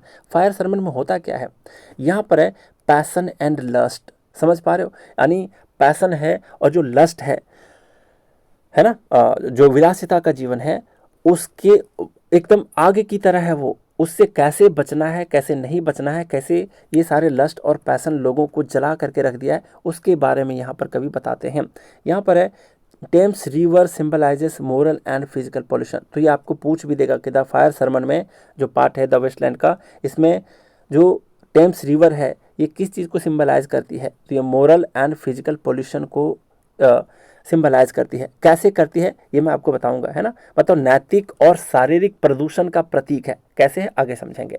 फिर यहाँ पर क्या है जरा बात करते हैं। यहाँ पर है टायरिसियस। टायरिसियस एक द ब्लाइंड सीयर है, यानी कि एक ऐसा व्यक्ति है जो अंधा है लेकिन दृष्टा है। अंधा दृष्टा है। अंधा दृष्टा मतलब समझते हो? मतलब बाहर से वो देख सकता है लेकिन अंदर से वो क्या है, बिल्कुल ही अंधा बना पड़ा है। तो टैरिसियस नाम के एक व्यक्ति का भी यहाँ पर जिक्र है, जो कह रहा है कि unites all experiences in one consciousness, यानी सभी अनुभवों को एक चेतना में जोड़ने का काम करते हैं। कौन? टैरिसियस। ठीक है। फिर आगे है यहाँ पर, तो अगर पूछ लेगा कौन से पार्ट में टैरिसियस का जिक्र है, तो थर्ड पार्ट में ध्यान रखने की कोशिश करना। फिर यहाँ पर दिया है advocates purification through self control, यानी कि जो थर्ड पार्ट है द फायर सरमन, ये किस चीज़ को संदेश देता है? तो आत्म संयम द्वारा हम अपने आप को शुद्धिकरण कर सकते हैं, इस चीज़ का संदेश देता है। ठीक है। तो थर्ड पार्ट में अगर बात करें तो कवि इस पार्ट में भगवान बुद्ध के अग्नि उपदेश से प्रेरणा लेते हुए लिखे हैं, और वे दिखाते हैं कि लंदन की जो टेम्स रिवर है, जो कभी पवित्र हुआ करती थी, अब बिल्कुल ही पॉल्यूटेड हो चुकी है, बिल्कुल ही दूषित हो चुकी है। नदी की गंदगी वास्तव में किसका प्रतीक है? मनुष्य के भीतर की गंदगी का प्रतीक है। तो इस पॉइंट को ध्यान में रखने की कोशिश करना, टेम्स रिवर को। ठीक है। कवि जो है वो टायरिसियस नाम के एक व्यक्ति होते हैं। उस नामक जो व्यक्ति है जो अंधे दृष्टा है, उसके माध्यम से आधुनिक समाज की वासना, आधुनिक समाज का लालच और जो आत्मिक पतन हो चुका है उसको दिखाने की कोशिश वो कर रहे हैं। ठीक है। मतलब वह सब कुछ देख सकता है। ये मानव की अंधता पर एक व्यंग्य है। आप भी समझ पा रहे होंगे क्या कहने की कोशिश है ना। तो कवि यहाँ पर बताते हैं कि मनुष्य भोग विलास की आग में जल रहा है, बिल्कुल ही उसके फायर में जल रहा है। यदि वह इस वासना को नियंत्रित नहीं करेगा तो आत्मिक रूप से नष्ट हो जाएगा। तो कवि यहाँ पर कहना चाहते हैं थर्ड पार्ट में कि ये सारे आग में तो जल रहा है इंसान, है ना। मतलब आत्मिक रूप से नष्ट हो चुका है, भोग विलास की आग में जल रहा है, लेकिन इससे मुक्ति का एकमात्र मार्ग बचा हुआ है। और वो जो एक मात्र मार्ग है, वो रास्ता है, वो क्या है? वो है सेल्फ कंट्रोल, यानी कि संयम, आत्मनियंत्रण और इच्छा का त्याग, यानी कि सेल्फ कंट्रोल कर देना अगर कर दिया जाए तभी आग से शांति की प्राप्ति करी जा सकती है। और वो आग क्या है? यही सारे लस्ट हैं, वही सारे भोग विलास हैं। समझ पा रहे हो? इसके बारे में ये सारा कुछ जिक्र है। फिर यहाँ पर death by water fourth part में है। डेथ बाय वाटर है, इसका मतलब क्या हुआ? यहाँ पर है पानी के द्वारा मृत्यु हो जाना। समझते हैं, ये जो फोर्थ पार्ट है ये सबसे शॉर्टेस्ट सेक्शन है, यानी सबसे छोटा सेक्शन है। आपके एग्जाम में पूछ भी सकता है कि बताओ द वेस्ट लाइन में कौन सा पार्ट सबसे छोटा है? तो चौथा पार्ट सबसे छोटा है। ठीक है। फिर यहाँ बोल रहा है describes the drowning of Phlebas the Phoenician. यहाँ पर है फ्लीबस द फोनोसियन। ठीक है। एक व्यापारी की कहानी यहाँ पर बताने की कोशिश की है वो। तो यहाँ पर है कि इसमें जो है ये सबसे छोटा पार्ट है, और फ्लीबस द फोनोसियन के डूबने का वर्णन है, कैसे ये पानी में डूब करके इसकी मृत्यु हो जाती है, उसके बारे में जिक्र है। किस चीज़ को सिंबलाइज करता है मैं तुरंत बताता हूँ, पहले ये तीनों पॉइंट को समझ लेते हैं। फिर एक किस चीज़ का सिंबल है? Death of water, symbol of death है, क्लिंजिंग है, and the vanity of worldly pride है, यानी कि मृत्यु, शुद्धिकरण और सांसारिक घमंड जो है उसकी व्यर्थता का प्रतीक है। ठीक है। फिर बोल रहा है सजेस्ट, यानी कि ये फोर्थ पार्ट जो है सजेस्ट करता है किसी को, suggest that death is both destruction and renewal. ये दिखाता है कि मृत्यु विनाश भी है और एक तरीके से रिन्यूअल है, पुनर्जन्म भी है। ठीक है। तो इस पार्ट में समझाने की क्या बात है? ये वाला जो पार्ट है सबसे छोटा भाग है, इस चीज़ को ध्यान में रखना। फिर है फ्लीबस द फोनोसियन। यहाँ पर जो है ना एक व्यापारी की कहानी वो बताते हैं। इस पार्ट में कवि जो है ये बताते हैं फ्लीबस द फोनोसियन नामक एक व्यापारी की कहानी को, जो समुद्र में डूब करके मर जाता है। और वो क्या करता है? जीवन भर धन और व्यापार में डूबा रहता है, पर मृत्यु के बाद सब कुछ उसके लिए बेकार साबित होता है, क्योंकि मृत्यु के बाद कौन क्या लेकर के जाता है ना। मतलब बोलते हैं ना कि खाली हाथ आए थे खाली हाथ जाना है, वही वाली बात है। ये जो व्यापारी है जो फिलिपस द फोनोसियन है, वो उस व्यापारी की मृत्यु हो जाने के बाद जीवन भर बेचारा कष्ट झेलता है, पैसे कमाने के लिए पूरा कमाने के पीछे भाग रहा है, लेकिन अंत में होता क्या है, पानी में डूब करके मर जाता है ना। तो क्या लेकर के जाता है, कुछ भी नहीं लेकर के जाता है। तो मृत्यु के बाद उसके लिए सब कुछ, सारे धन दौलत सब कुछ बेकार साबित हो जाता है। तो कवि यहाँ पर बताते हैं कि पानी यहाँ केवल विनाश का प्रतीक नहीं है, पानी जो है ये सिर्फ डेथ का प्रतीक नहीं है, बल्कि प्यूरिफिकेशन यानी शुद्धि का भी प्रतीक है, रीबर्थ यानी पुनर्जन्म का भी प्रतीक है। तो कवि यहाँ पर बताने की कोशिश करते हैं फोर्थ पार्ट में कि मनुष्य को अपने अहंकार और भौतिक लालच को पानी में बहाना ही होगा, तभी आत्मा शुद्ध होकर के नया जीवन पा सकती है। समझ पाए? तो यहाँ तक बिल्कुल स्पष्ट होगा सारा मीनिंग। फिर अगले पार्ट में कहते हैं, फिफ्थ पार्ट का नाम है व्हाट द थंडर सेड। क्या मतलब है इसका? इसका मतलब है कि बिजली की आवाज़ क्या कहती है। ज़रा समझते हैं कि क्या कहती है बिजली की आवाज़। यहाँ पर है डील्स विथ, यानी कि फिफ्थ पार्ट जो है वो डील्स विथ करती है किसके साथ?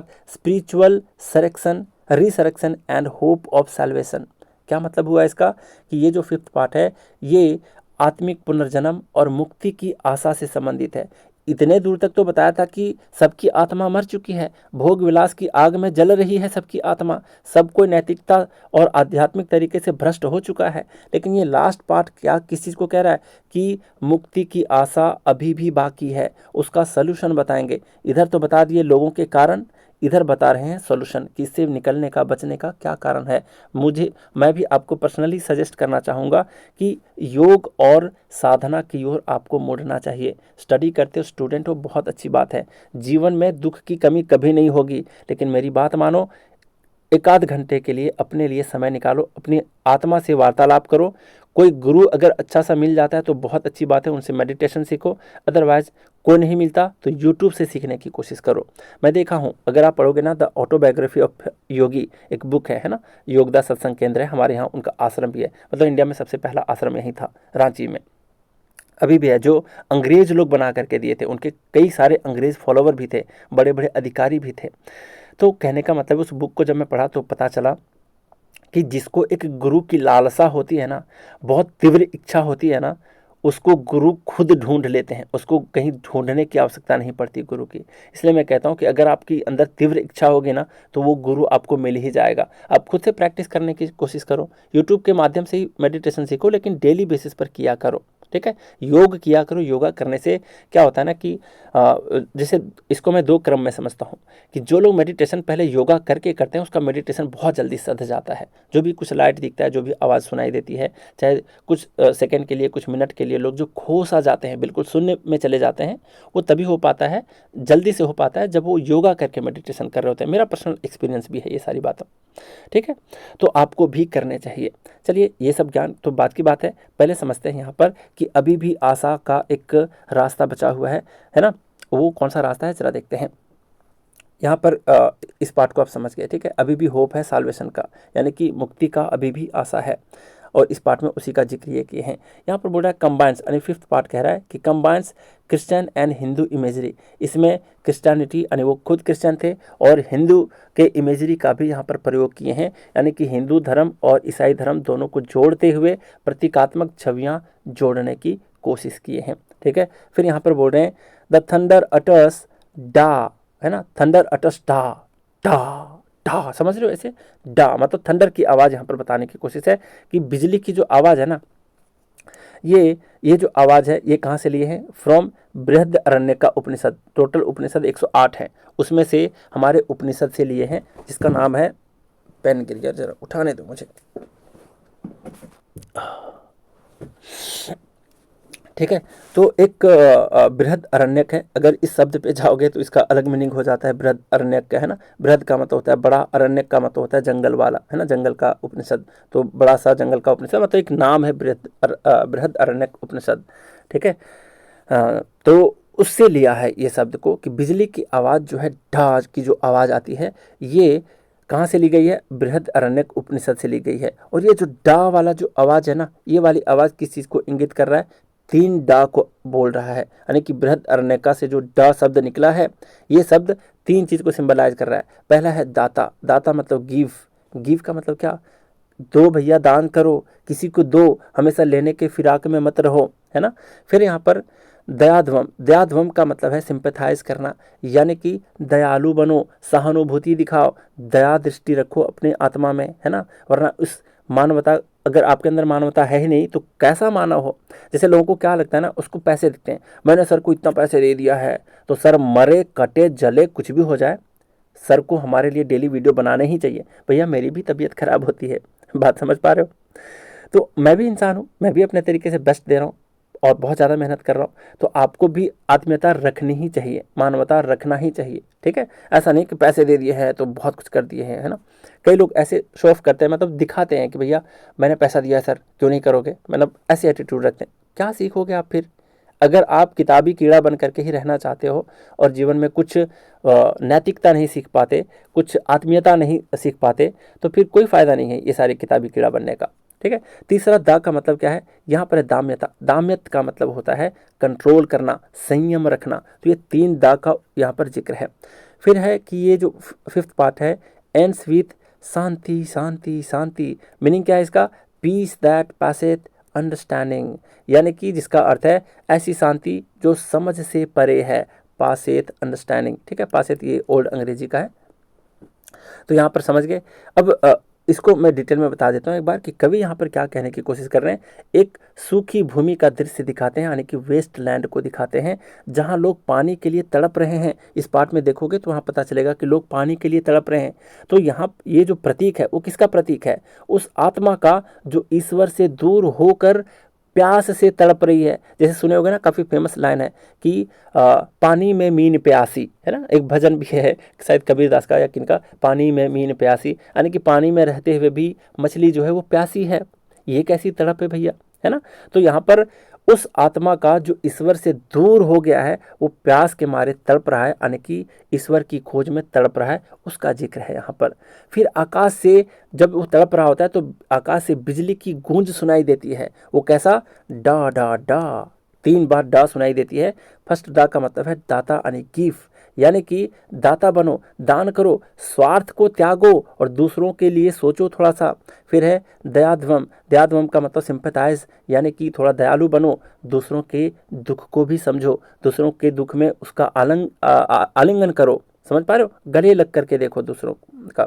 फिर यहाँ पर दम्यत, दम्यत का मतलब संयम रखो, अपनी इच्छाओं पर कंट्रोल रखो, नियंत्रण रखो, ठीक है। तो ये बृहद जो उपदेश है, ये वाला जो उपदेश है ये कहाँ से लिया गया है? ये बृहद अरण्यक उपनिषद से लिया गया है, इस चीज़ को ध्यान रखना। अंत में कवि क्या बताना चाहते हैं? शांति शांति शांति, यानी वो कहते हैं कि आत्मिक शांति का प्रतीक है, मतलब यहाँ पर आत्मिक शांति का प्रतीक देने की कोशिश कर रहे हैं कवि। तो कवि का यहाँ पर क्या संदेश है? संदेश है कि मानवता के उद्धार का मार्ग जो है ये 3 ही मार्ग है। क्या क्या? दाता, दातव्यम और दाम्यत, यानी कि दान, दया और संयम, इसी में मानवता का उद्धार का रास्ता है, मार्ग है। यदि मनुष्य इन तीनों गुणों को अपना लेता है तो ये जो बंजर धरती है फिर से जीवन पा सकती है, फिर से हरियाली को पा सकती है। बंजर भूमि कहने का मतलब सूखी हुई जो इंसानों की आत्मा है उसमें फिर से हरियाली आ सकती है, अगर इन 3 चीज़ों को, इन 3 चीज़ों पर अगर उनका मतलब कंट्रोल हो जाए या फिर तीनों चीज़ को फॉलो करने लग जाए। तो कवि इलियट हमें ये सिखाने की कोशिश कर रहे हैं कि आत्मा की मुक्ति बाहरी चीज़ों में नहीं है, भीतर की शांति में छुपी हुई है, इसलिए कह रहे हैं शांति शांति शांति, है ना। तो कवि जो है टी.एस. इलियट जो है ये पूरे पोएम में क्या समझाने की कोशिश कर रहे हैं? द वेस्टलैंड में समझाने की कोशिश करते हैं कि सबसे पहली बात, पूरे वेस्टलैंड में आधुनिक युग की जो आध्यात्मिक वीरानी है, आध्यात्मिक तरीके से लोग जो भ्रष्ट हो चुके हैं, मर चुके हैं, उसका चित्रण करती है ये पूरा पोएम, है ना। कवि बताते हैं कि युद्ध और भौतिकता और वासना ने मनुष्य की आत्मा को बंजर बना करके रख दिया है, परंतु अंत में वो ये भी दिखा रहे हैं कि अभी भी आशा बाकी है, होप ऑफ सैल्वेशन अभी भी बाकी है। अगर मनुष्य फिर से ईश्वर, करुणा और आत्म संयम की ओर लौट जाता है तो वेस्टलैंड फिर से ग्रीनलैंड बन सकती है, ठीक है। तो पूरे तरीके से आप पोएम को समझ चुके हो। आप अगर पोएम के वर्ड बाय वर्ड भी समझोगे ना तो इतने अच्छे तरीके से नहीं समझ पाओगे जितने अच्छे से मैं एक्सप्लेन किया हूँ। आई होप कि आपको समझ में चीज़ें आ रही होंगी। अब बात करते हैं मेजर थीम्स के ऊपर कि कौन कौन से मेजर थीम्स के ऊपर यहाँ पर बात की हैं। अभी एकदम मेंस वाला पॉइंट आ रहा है, हालांकि इससे आपके प्री में भी काम आने वाला है, प्री में भी इससे क्वेश्चन अराइज होते हैं। तो मेजर थीम्स क्या क्या थे, आने के मुख्य विषय क्या क्या थे इस पूरे पोएम में? तो स्पिरिचुअल डिके, यानी humanities faith and moral values have collapsed, यानी आध्यात्मिक पतन है इसका मेजर थीम। यानी कि मानवता का विश्वास और नैतिक मूल्य जो है, मोरल वैल्यूज है, वो नष्ट हो चुके हैं। तो कवि क्या बताने की कोशिश कर रहे हैं कि आधुनिक समाज में धर्म, नैतिकता और आध्यात्मिकता समाप्त हो गई है। लोग केवल भौतिक सुखों के पीछे भाग रहे हैं और आत्मा से जुड़ी हुई चीज़ें और जुड़ी हुई जो शांति है वो खो चुके हैं। ये जो द वेस्ट लैंड है उसका सबसे प्रमुख विषय है। यहाँ जीवन दिखता तो है लेकिन भीतर से मर चुका है, कोलैप्स हो चुका है। हर कोई स्पिरिचुअलिटी डेथ हो चुकी है सबकी, है ना, ये बताने की कोशिश है। फिर अगला जो थीम है ये है डिसइल्यूजनमेंट। डिसइल्यूजनमेंट का मतलब होता है मोह भंग हो जाना, निराशा हाथ लगना, ये इसका मतलब होता है। Modern man lives without purpose और बिलीफ। आधुनिक मनुष्य बिना उद्देश्य और बिना विश्वास के जीवन जी रहा है ना। तो इसका मतलब है कि युद्ध है, विज्ञान है, भौतिकता है, इसने मनुष्य से उसका विश्वास को छीन लिया है। विश्वास यानी क्या? ईश्वर के प्रति विश्वास को छीन लिया है। अब जीवन में कोई आस्था, ईश्वर और आदर्श बचा ही नहीं है। कवि दिखाना यहाँ पर ये चाहते हैं कि ये जो मोह भंग हुआ है ना, आधुनिक सभ्यता का प्रतीक है। ठीक है, जहाँ इंसान जी रहा है पर किसी कारण के बिना जी रहा है, बिना पर्पस का जी रहा है। हम पढ़ तो रहे हैं लेकिन बिना पर्पस का पढ़ रहे हैं। हमें क्या करना है, इसका क्या फल मिलेगा, उससे कितनी शांति आएगी, जीवन में कितनी उन्नति होगी, इसके बारे में हम सोचते ही नहीं हैं। ठीक है, तो डिसइल्यूजनमेंट का मतलब समझ गए होगे, मोह भंग के विषय में समझ गए होगे। फिर अगला है यहाँ पर moral and sexual corruption, relationship lack genuine emotion, यानी कि नैतिक और कामुक भ्रष्टता जो है वो संबंधों में अब सच्ची भावना नहीं बची है, उसके बारे में बताने की कोशिश है। तो यहाँ पर कवि बताते हैं कि आधुनिक युग में प्रेम और विवाह पवित्र संबंध है ही नहीं, वो संबंध रह ही नहीं गए पवित्र, वे शारीरिक और स्वार्थपरक हो गए हैं एक तरीके से। इस पतन का सबसे गहरा रूप है अ गेम ऑफ चेस, है कि नहीं? अ गेम ऑफ चेस भाग में दिखाया गया है। किसका पतन? वो जो पति पत्नी वाला जो दिखाया गया है, मोरल सेक्सुअल करप्शन के विषय में दिखाया गया है थर्ड पार्ट में। ठीक है, तो इस चीज़ को आप समझ गए होंगे। तो यहाँ तक बिल्कुल स्पष्ट है बात। तो यहाँ पर भी ये क्या बताने की कोशिश कर रहे हैं कि लोग जो है वो भावनाहीन संबंधों में उलझे हुए हैं, किसी में इमोशन, जेन्युइन इमोशन है ही नहीं। एक कष्ट में है तो दूसरा को लग रहा है तो है, क्या फ़र्क पड़ता है ना। कई लोग होते हैं कि कई लोग के ससुर ऐसे होते हैं, सास ऐसे होते हैं कि मतलब किसी महिला से उसके हस्बैंड को मिलने ही नहीं देना चाहते कि नहीं तू परदेश में ही रह भैया, है ना। इतने तरीके से मतलब इमोशन खो चुका है, लोगों में मर चुका है कि मत पूछो। मैं कई लोगों को देखता हूँ, कई फैमिली में ऐसे देखने को मिला है कि लड़का हो गया 35 ईयर्स का, उसकी बीवी है 32 ईयर्स की। ये लड़का रह रहा है परदेश में, बीवी को इसके साथ मिलने ही नहीं दिया जा रहा है। नहीं, तुम मत मिलो उससे, अगर घर आते हो तो 2 दिन के बाद वापस चले जाओ अपने काम पे, है ना। और प्रियसी नाम का चीज़ भी नहीं देते। मतलब इतना इमोशनली जो है वो वे लोग मतलब मर चुके हैं कि क्या ही बताऊं, है ना। उनको सोचना भी चाहिए, है ना।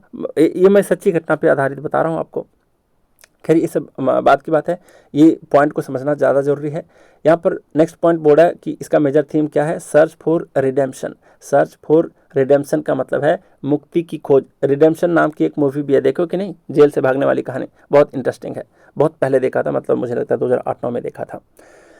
तो छोड़ो, सर्च फॉर रिडेम्पशन कहने का मतलब है मुक्ति की खोज। Despite chaos spiritual rebirth is possible. मतलब केओस यानी कि अव्यवस्था, जो गड़बड़ी है, उसके बीच भी आत्मिक पुनर्जन्म पॉसिबल है, संभव है। तो यहाँ पर क्या समझाने की कोशिश करते हैं, इलियट जो है वो निराशा के बीच भी आशा का संदेश देते हैं। कवि के अनुसार अगर मनुष्य आत्मसंयम, दान और दया का मार्ग को अपना लेता है, डा को अपना लेता है, तो क्या हो सकता है, वो पापों से मुक्त होकर के फिर से आध्यात्मिक जीवन को प्राप्त कर सकता है। तो कविता का अंत भी इसी आशा के साथ होता है, शांति शांति शांति, है कि नहीं। फिर यहाँ पर मिथिकल मेथड, यहाँ पर मेजर थीम में एक मिथिकल मेथड भी है, यानी Eliot uses ancient myths, fisher king जो होता है उसके बारे में, बुद्धा जो है उसके बारे में, क्राइस्ट जो है उसके बारे में, टू एक्सप्लेन मॉडर्न डेसोलेशन।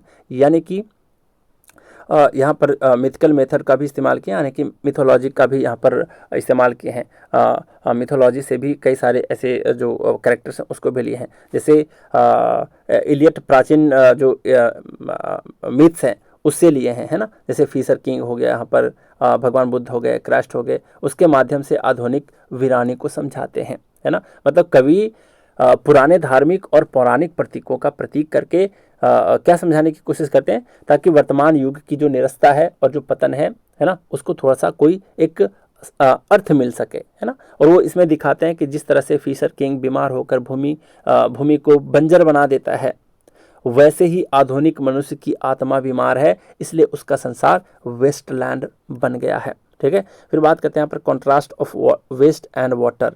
यहाँ पर क्या संबंध है इसका, यहाँ पर बंजर भूमि और जल का एक विरोधाभास भी दिखाया गया है, जिसमें ड्रॉट सिग्निफाइज स्टेरिलिटी, यानी कि सूखा निर्जीवता का प्रतीक है। Water stands for cleansing and regeneration, जहाँ पर पानी शुद्धि और पुनर्जन्म का प्रतीक है। तो दोनों चीज़ में क्या है, थोड़ा सा कंट्रास्ट भी पैदा होता है, विरोधाभास भी पैदा होता है। यहाँ पर क्या होता है कि कवि जल को जीवन, शांति और पुनर्जन्म का प्रतीक मानते हैं, वहीं वेस्टलैंड को सूखेपन, मृत्यु और निराशा का प्रतीक मानते हैं। जब पानी आता है, अर्थात पानी आने का मतलब क्या है, जब पानी आता है यहाँ पर कविता में, तो आध्यात्मिकता आती है, तो जीवन फिर से हरा भरा हो जाता है। उम्मीद है आप चीज़ों को कैच कर लिए होंगे। फिर यहाँ पर सिंबलिज्म एंड अलूजन्स के बारे में कैसे छोड़ सकते हैं, क्योंकि इसके बेस्ट पर एग्जाम में क्वेश्चन पूछेंगे। जैसे यहाँ पर किस किस चीज़ का सिंबलिज्म है, मतलब एक तरीके से फिगर ऑफ स्पीच बता रहा हूँ, यहाँ पे ध्यान देना। अप्रैल है symbol of painful renewal and awakening. यहाँ पर देखो क्या है कि कष्टदायक नवजीवन और जागृति का भी प्रतीक है यहाँ पर कौन, अप्रैल। क्यों, दोनों चीज़ का कैसे हो सकता है, कष्टदायक नवजीवन, जबकि अप्रैल बसंत के महीने में क्या होता है, हरे भरे रहते हैं, फूल खिलने का वक्त होता है। लेकिन यहाँ पर वसंत जो है सामान्य तौर पर आनंद का समय होता है, पर कवि के लिए यह क्रूरतम महीना है, क्रूलेस्ट मंथ है ना, क्योंकि यह मृत आत्मा को जगाता है। ये दिखाता है कि पुनर्जन्म हमेशा दर्द से होकर के गुजरता है, इस चीज़ को बताने की कोशिश है। इसलिए अप्रैल को कहा गया symbol of painful renewal and awakening. ठीक है, इस चीज़ को ध्यान रखोगे। फिर यहाँ पर बात करते हैं टेरिसियस के बारे में। टेरिसियस जो है central figure representing all of humanity suffering, यानी वैसा पात्र है, सेंट्रल कैरेक्टर है इस पोएम में, जो मानवता के दुख का प्रतिनिधित्व करता है। यानी टेरिसियस अंधा भविष्यवक्ता है, परंतु उसके पास अंतर्दृष्टि है ना, वो अंदर से देख पाता है, इंट्यूशन है उसके पास। वो आधुनिक मनुष्य की गवाही देता है, सब कुछ देखता है पर कुछ बदल नहीं सकता। वो कविता का क्या है, एक तरीके से प्रतीकात्मक रूप से टेरिसियस क्या है, साक्षी है। ठीक है, तो इस चीज़ को ध्यान रखना। फिर यहाँ पर टेम्स रिवर किस चीज़ को सिंबलाइज करता है, पोल्यूशन ऑफ मॉडर्न लाइफ, यानी आधुनिक जीवन के प्रदूषण का प्रतीक है टेम्स रिवर। टेम्स रिवर के किनारे ही लंदन शहर बसा है। ठीक है, एक जीके का क्वेश्चन भी पूछ देता है कई बार। तो यहाँ पर क्या बताने की कोशिश है कि कवि के अनुसार टेम्स नदी जो कभी पवित्र हुआ करती थी, अब भ्रष्टता और नैतिक गंदगी से भर गई है। तो ये आधुनिक समाज की आत्मिक गंदगी का एक तरीके से मिरर है, दर्पण है। ठीक है, तो इस चीज़ को ध्यान रखोगे। फिर यहाँ पर बात अगर करें प्लेबिस द फिनिशियन, है ना, प्लेबिस द फिनिशियन जो है रिमाइंडर ऑफ ह्यूमन मोरालिटी है, यानी फ्लीबस द फिनिशियन जो है मानव की मृत्युशीलता की याद दिलाने वाला पात्र है। ये पात्र जो है ये जो व्यापारी है, खास करके ये जो व्यापारी मतलब व्यापारी ही करता है ये। ठीक है, ये जो पात्र है हमें याद दिलाता है कि मृत्यु जो है ये अनडिस्पेंसेबल है, मतलब अपरिहार्य है, इसको हम बिल्कुल ही नहीं कर सकते, मतलब इग्नोर नहीं कर सकते, है ना। मनुष्य जो है वो मरणशील ही है।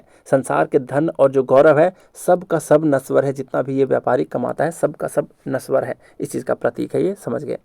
फिर है थंडर्स डा, इस डा को ध्यान में आपको ध्यान रखना है। ठीक है, तो यहाँ पर है गिव, सिंपैथाइज एंड कंट्रोल, यानी कि दान करो, दयालु बनो और संयम रखो, कंट्रोल रखो। डिवाइन एडवाइस ऑफ ह्यूमैनिटी, यानी कि मानवता को दिया गया दैवीय उपदेश है थंडर्स का डा वाला शब्द, तो इस चीज़ को ध्यान रखना। शांति किस चीज़ को सिंबलाइज कर रहा है, spiritual peace and ultimate harmony, यानी कि यहाँ पर जो है हिंदू का जो एक बृहद अरण्यक उपनिषद है उससे लिया गया एक प्रतीक है। इसमें कवि दिखाते हैं कि यदि मनुष्य इन 3 सिद्धांतों को का पालन कर ले तो वो आत्मिक मुक्ति को प्राप्त कर सकता है। ठीक है, मतलब वापस वो आत्मिक तरीके से स्ट्रांग हो सकता है। शांति जो है वो किस चीज़ का प्रतीक है, तो ऑब्वियस सी बात है आत्मिक शांति और परम सामंजस्य है उसके बारे में उसका प्रतीक है। मतलब ये है कि कवि का जो अंत होता है शांति शांति शांति से होता है, जो बताता है कि सभी संघर्षों के बाद शांति प्राप्त की जा सकती है। किस चीज़ को फॉलो करते हुए, इन 3 चीज़ों को फॉलो करते हुए। ठीक है, फिर बात करते हैं कि यहाँ पर कि किस स्टाइल और किस टेक्निक में इस कविता को लिखी गई है। तो यहाँ पर देखते हैं, यहाँ पर है फ्रेगमेंटेशन, यानी reflects the disjointed modern world, यहाँ पर है खंडन, यानी कि आधुनिक मतलब यहाँ पर स्टाइल बता रहे हैं ना, मतलब आधुनिक दुनिया की जो बिखरी हुई स्थिति है उसको दर्शाने की कोशिश है इस पोएम के थ्रू। ठीक है, फ्रेगमेंटेशन का मतलब बिखराव, खंडन।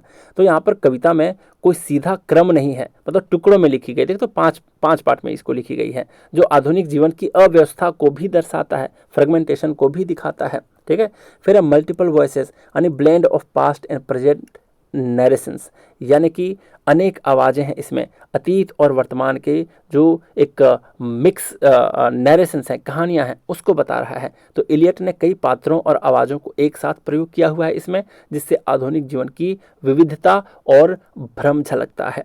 ठीक है, फिर फ्री वर्सेस में लिखी गई है, यानी नो फिक्स्ड राइम और rhythm mirrors chaos of modernity. यहाँ पर है कि इसको फ्री वर्स में लिखी गई। फ्री वर्स क्या होता है मैं आपको पहले भी बता दिया था, जिसमें कोई फिक्स राइम नहीं होता, फिक्स रिदम नहीं होता, इसमें लिखा गया, उसी को फ्री वर्स बोलते हैं। ठीक है, मैं पढ़ा चुका हूँ 3rd 4th वीडियो में ही।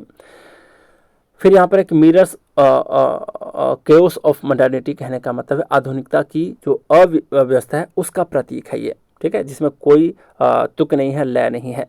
मतलब कवि ने पारंपरिक जो राइम और रिदम होता है उसको तोड़ करके दिखाया है कि आधुनिक युग में जीवन की तरह कविता भी अनुशासन से मुक्त और बिखरी हुई है, फ्री वर्स में है ना, यही तो इसका मतलब निकला।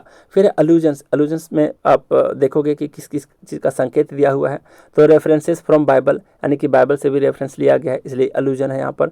फिर ग्रीक मिथोलॉजी का भी यहाँ पर लिया गया है, बुद्धिज़्म का भी लिया गया, हिंदुइज्म का भी लिया गया, एंड शेक्सपियर का भी यहाँ पर लिया गया है। ठीक है, तो ये सारे जो विविध संदर्भ हैं, रेफरेंसेस जो हैं, वो इलियट ने कविता को एक तरीके से वैश्विक बना दिया है। देख पा रहे होगे आप कि वो हैं, जन्म है अमेरिका में, लेकिन वो बन गए ब्रिटिश सिटीजन, फिर भारत से भी यहाँ पर रेफरेंसेस लेने की कोशिश कर रहे हैं। तो इससे पता चलता है कि वो आध्यात्मिक गहराई देने की कोशिश कर रहे हैं और उसको ग्लोबलाइज करने की कोशिश कर रहे हैं, वैश्विक बनाने की कोशिश कर रहे हैं, है ना, ये सारे अलूजन्स देने के बाद। यहाँ पर स्ट्रीम ऑफ कॉन्शियसनेस का मतलब है कि जो चेतना की जो धारा है इंसानों की, उसके बारे में। Internal monologues and sudden shifts of thought, यानी कि मन के विचारों और अनुभूतियों का जो सतत जो प्रवाह है उसको देने की कोशिश कर रहे हैं ना। पहले जो है अकेले में कोई बात कर रहा होता है खुद से, लेकिन बाद में कैसे शिफ्ट होता है थॉट्स का, विचारों का अचानक, उसके बारे में बता दिया है। मतलब स्ट्रीम ऑफ कॉन्शियसनेस के विषय में बताया है। मतलब कविता में जो पात्र हैं, जो पात्र मतलब समझते हो, जितने सारे व्यक्ति हैं जिनका एग्जाम्पल लिया गया है, जितने कैरेक्टर्स हैं, उनके विचार अचानक बदल जाते हैं, जो आधुनिक मनुष्य की मानसिक स्थिति को भी दर्शाता है ना। मिथिकल पैरालिज्म है यहाँ पर, कैसे पैरेललिज्म है, पैरेललिज्म मैं बोल दिया, पैरेललिज्म यानी कि समानांतर है, किस तरीके से मिथोलॉजी के एक तरीके से मिथकीय समानांतरता हम बोल सकते हैं उसको, है ना। Comparison between ancient myths and present corruption, यानी कि प्राचीन जो मिथ्स होते थे, प्राचीन काल में जो मिथ्स होते थे उसका और आधुनिक भ्रष्टाचार जो है उसका तुलना किया गया है यहाँ पर। जैसे कि इलियट दिखाते हैं कि पुराने मिथकों की तरह आज का जो मनुष्य है इसमें भी नैतिक मतलब अभी के मनुष्य जो है वो नैतिक पतन से गुजर रहा है, लेकिन पुराने समय में लोग काफ़ी ज़्यादा स्ट्रॉन्ग हुआ करते थे स्पिरिचुअलिटी के तौर पर। फिर यहाँ पर कुछ मोस्ट इंपॉर्टेंट फैक्ट्स हैं, इसको जानना बेहद ज़रूरी है आपके एग्जाम पॉइंट ऑफ व्यू से। यहाँ पर है the waste land is considered the most influential poem of the 20th century. यहाँ पर ये बोल रहा है कि द वेस्ट लैंड जो है 20वीं शताब्दी के सबसे जो इन्फ्लुएंशियल है यानी प्रभावशाली कविता मानी जाती है। इस कविता ने आधुनिक काव्य की दिशा को बदल दी है एक तरीके से, है ना, मॉडर्निज्म की नींव बन गई है एक तरह से अगर इसको सोचें तो। It represents the disillusionment of post war Europe, यानी युद्ध के बाद जो यूरोप की निराशा है उसका चित्रण करती है। डिसइल्यूजनमेंट का मतलब निराशा, हताशा, है ना। तो युद्ध के बाद लोग टूट चुके थे, है ना। यह कविता जो है उसी निराशा की एक तरीके से आवाज़ है। ठीक, फिर बोल रहा है Eliot portrays modern man as spiritual sterile and emotionally paralysed, यानी कि इलियट आधुनिक मनुष्य को आत्मिक रूप से बंजर और भावनात्मक रूप से मृत दिखाते हैं, पैरालाइज्ड दिखाते हैं। ठीक है, तो यहाँ पर है कि कवि के अनुसार अगर बात करें तो आज का जो मनुष्य है मशीन बन चुका है, जिसमें भावना और विश्वास है ही नहीं।